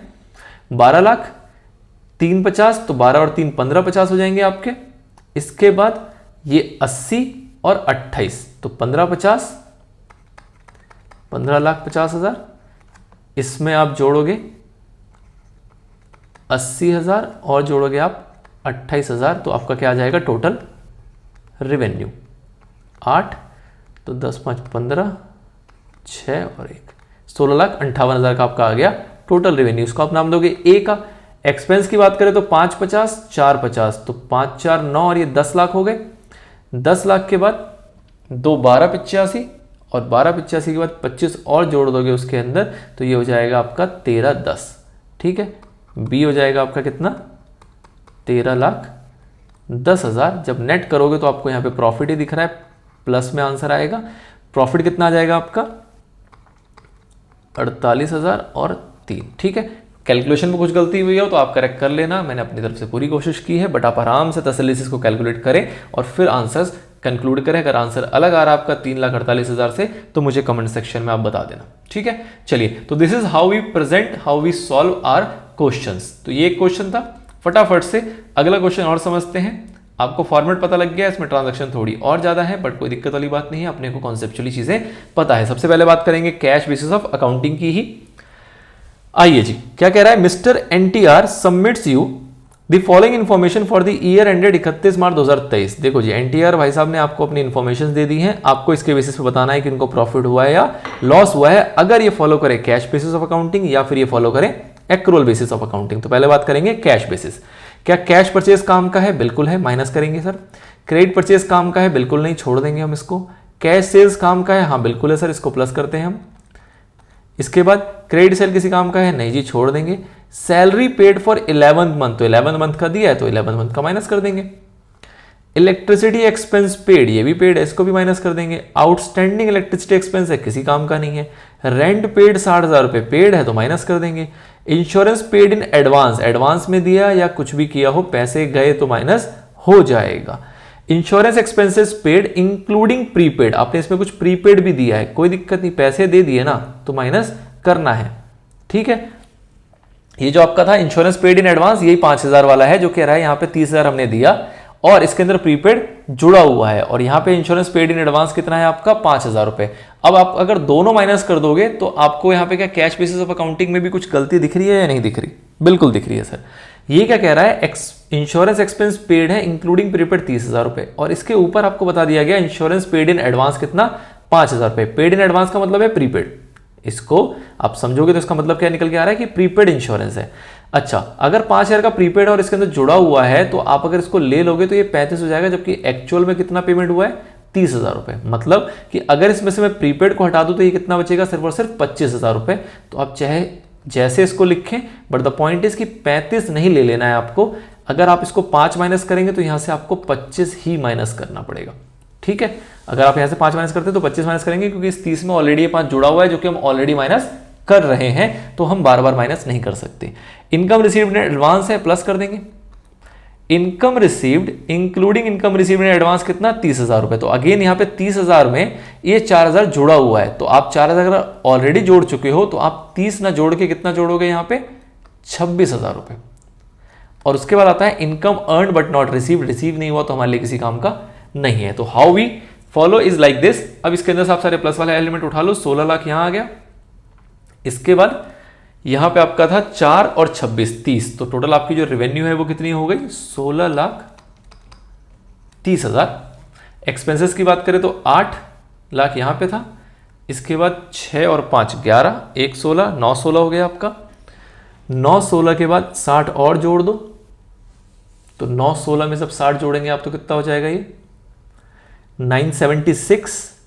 976 के बाद हो जाएगा 981। 981 के बाद आपका 991, 1001, 1006, 10,06,000 रुपए, और कुछ माइनस का नहीं है। तो 10,06,000 रुपए इधर कैलकुलेट हो जाएगा। जब आप इसको नेट करेंगे तो आपका कितना निकल के आएगा, ये हो गया 4,000 रुपए और ये हो गया आपका 6 लाख। तो ये आपका हो गया profit under cash basis of accounting. Simple है, कोई दिक्कत वाली बात नहीं। अब थोड़ा सा यहाँ आपको दिमाग दिखेगा एक्रूअल बेसिस ऑफ अकाउंटिंग में, तो उस पर आप संयम के साथ इसको सुने और समझने का प्रयास करें। कैश परचेज, चाहे कैश, इसको ऐसा करते हैं, रब कर देते हैं। कैश परचेज तो आपका है कि भैया पैसा गया माइनस होगा, और अगर एक्रूअल की भी बात करें तो कैश ट्रांजेक्शन तो सारी की सारी आएंगी ही आएंगी। ठीक है, आंसर रहने देते हैं ताकि हमें पता लगे कि आंसर में कितना डिफरेंस आ रहा है। ओके सर, कैश परचेज है, माइनस करेंगे, एक्सपेंसेस में आएगा। क्रेडिट परचेज ये भी आप इंक्लूड करते हो एक्रूअल के अंदर, माइनस करोगे। कैश सेल्स आप प्लस करेंगे, उसके बाद क्रेडिट सेल है ये भी आप इसको प्लस करेंगे। सैलरी पेड फॉर 11 मंथ 66,000, ध्यान देना सैलरी हमने दिया 11 महीने का 66,000 रुपए। साल है, हम जो अकाउंटिंग करते हैं वो 1 साल की करते हैं, वो 12 महीने की होती है। तो यहां पे आपको ध्यान देना है, यहाँ पे थोड़ा सा आपको हिंट दिया जा रहा है। क्या हिंट दिया जा रहा है कि सैलरी आपने पे की है 11 महीने की, साल होता है आपका पूरे 12 महीने का। मतलब इसका इनडायरेक्टली ये मीनिंग है कि आपने 1 महीने की सैलरी पे नहीं करी है, 1 महीने की सैलरी आपने पे नहीं की। अब अगर 11 महीने की सैलरी 66,000 रुपए है तो 1 महीने की कितनी होगी? 6,000 रुपए। मतलब आपकी टोटल जो सैलरी है वो कितनी है? 72,000 रुपए। और एक्रूअल के अंदर तो हमें पूरे साल की लेनी होती है, चाहे आपने पे की हो चाहे ना पे की हो। मतलब यहाँ पे जो खर्चा आप सैलरी का माइनस करोगे वो कितना माइनस करोगे? 72,000 रुपए। आप लिखोगे सैलरी पेड 66,000 रुपए प्लस आउटस्टैंडिंग सैलरी 6,000 रुपए, टोटल हो जाएगा आपका 72,000, और वो 72,000 आप यहाँ पे माइनस करके चलोगे। आउटस्टैंडिंग हम शॉर्ट में से लिखते हैं, ये ऑफिशियल नहीं है, पेपर में आपको नहीं लिखना है। पढ़ते वक्त पढ़ाते वक्त इस तरीके से लिख दिया जाता है, कोई दिक्कत वाली बात नहीं है, बट एग्जाम में आपको पूरा लिखना है। This is not standard nomenclature. हाँ, लेमन लैंग्वेज में स्टैंडर्ड है, बट ऑफिशियली स्टैंडर्ड नहीं है। आप अपने एग्जाम में इसको नहीं लिखेंगे, एग्जामिनर मूड में होगा तो आपके नंबर काट लेगा। चलिए सर, तो यहां पे आपका जो इसका हिंट था वो ये था कि सैलरी आपको पूरे साल का निकालना है और पूरे साल का हो जाएगा 72,000 रुपए। तो आपको जो माइनस करना है वो कितना करना है? 72,000 रुपए। इलेक्ट्रिसिटी एक्सपेंस पेड है, ऑब्वियसली माइनस किया जाएगा। आउटस्टैंडिंग इलेक्ट्रिसिटी एक्सपेंस है वो भी माइनस किया जाएगा। आपने भुगतान नहीं किया बट स्टिल वो माइनस होता है। रेंट पेड है 60,000 रुपए, आपको माइनस करना है यहाँ पे। इंश्योरेंस पेड इन एडवांस, अगर आपने एडवांस में इंश्योरेंस पे कर दिया है तो क्या वो माइनस करेंगे? वो बिल्कुल माइनस नहीं किया जाता। क्यों? क्योंकि वो इस पीरियड का नहीं है। अगर आउटस्टैंडिंग है दैट मीन्स वो इस पीरियड का है। रेंट पेड नॉर्मल आपका इस पीरियड का था, बट अगर आपने कोई एडवांस में दे दिया मतलब वो भविष्य का है, अगले साल या जिस भी पीरियड का वो होगा उस पीरियड में उसको खर्चा माना जाएगा, इस पीरियड में उसको आपको कुछ नहीं करना। Insurance expenses paid including prepaid, 30,000 रुपए, 5,000 रुपए जुड़ा हुआ है, मतलब कि इस पीरियड का कितना है? इस पीरियड का है सिर्फ और सिर्फ 25,000 रुपए। तो आप जो माइनस करोगे वो कितना करोगे? सिर्फ 25,000 रुपए। Now income received in advance, 4,000 रुपए का इनकम एडवांस में आ गया, आपके लिए किसी काम का नहीं है क्योंकि जिस पीरियड का होगा उस पीरियड में जोड़ेंगे, इस पीरियड का नहीं है क्योंकि अभी ये इसको क्या बता रहा है? एडवांस, मतलब ये भविष्य का है, फ्यूचर में आएगा। Now income received including income received in advance 26,000 रुपए, 30,000 रुपए आपको टोटल मिला है। 4,000 रुपए आपका एडवांस का था जो पीछे बता रहा है और वो कह रहा है इसके अंदर जुड़ा हुआ है। दैट मीन्स आपका जो इस पीरियड का इनकम बनेगा वो कितना बनेगा? सिर्फ और सिर्फ 26,000 रुपए। और अगला आता है income earn but not received, income कमा तो लिया है आपने, अर्न तो कर लिया बट रिसीव नहीं हुआ है। उससे एक्रूअल में फर्क नहीं पड़ता कि पैसा मिला है कि नहीं मिला, अगर इस पीरियड का इनकम है तो आप उसको जोड़ देते हो। तो this is how we conclude. अब इसके अंदर से अगर आप मैं आपको रेवेन्यू वाली बातें बोलूं तो रेवेन्यू में क्या क्या आ रहा था आपका? 16 लाख रुपए, और क्या था सर? 6 लाख रुपए, ये जोड़ेंगे। और क्या था जोड़ने वाला? ये माइनस था आपका, माइनस माइनस माइनस माइनस। इसके बाद इसमें भी ये माइनस था, ये आपका 26,000 रुपए यहां पे प्लस होगा 30 के बदले, और उसके बाद आप यहां पे 6,000 और जोड़ोगे। ठीक है, तो आप इसको जब सम करेंगे तो 26 और 6 हो जाएगा आपका 32,000, और ये हो गया 2, और ये हो गया 2, तो 22 लाख 32,000 की आपकी टोटल रेवेन्यू आ गई। इसको आप ए बोल दोगे। अब एक्सपेंसेस की अगर बात कर लें तो एक्सपेंसेस में आपका क्या है? 8 लाख, 2 लाख, ये नहीं था, यहां पे आपको 72,000 लेना है, यहां पे आपको 50, 5 और 60 लेना है,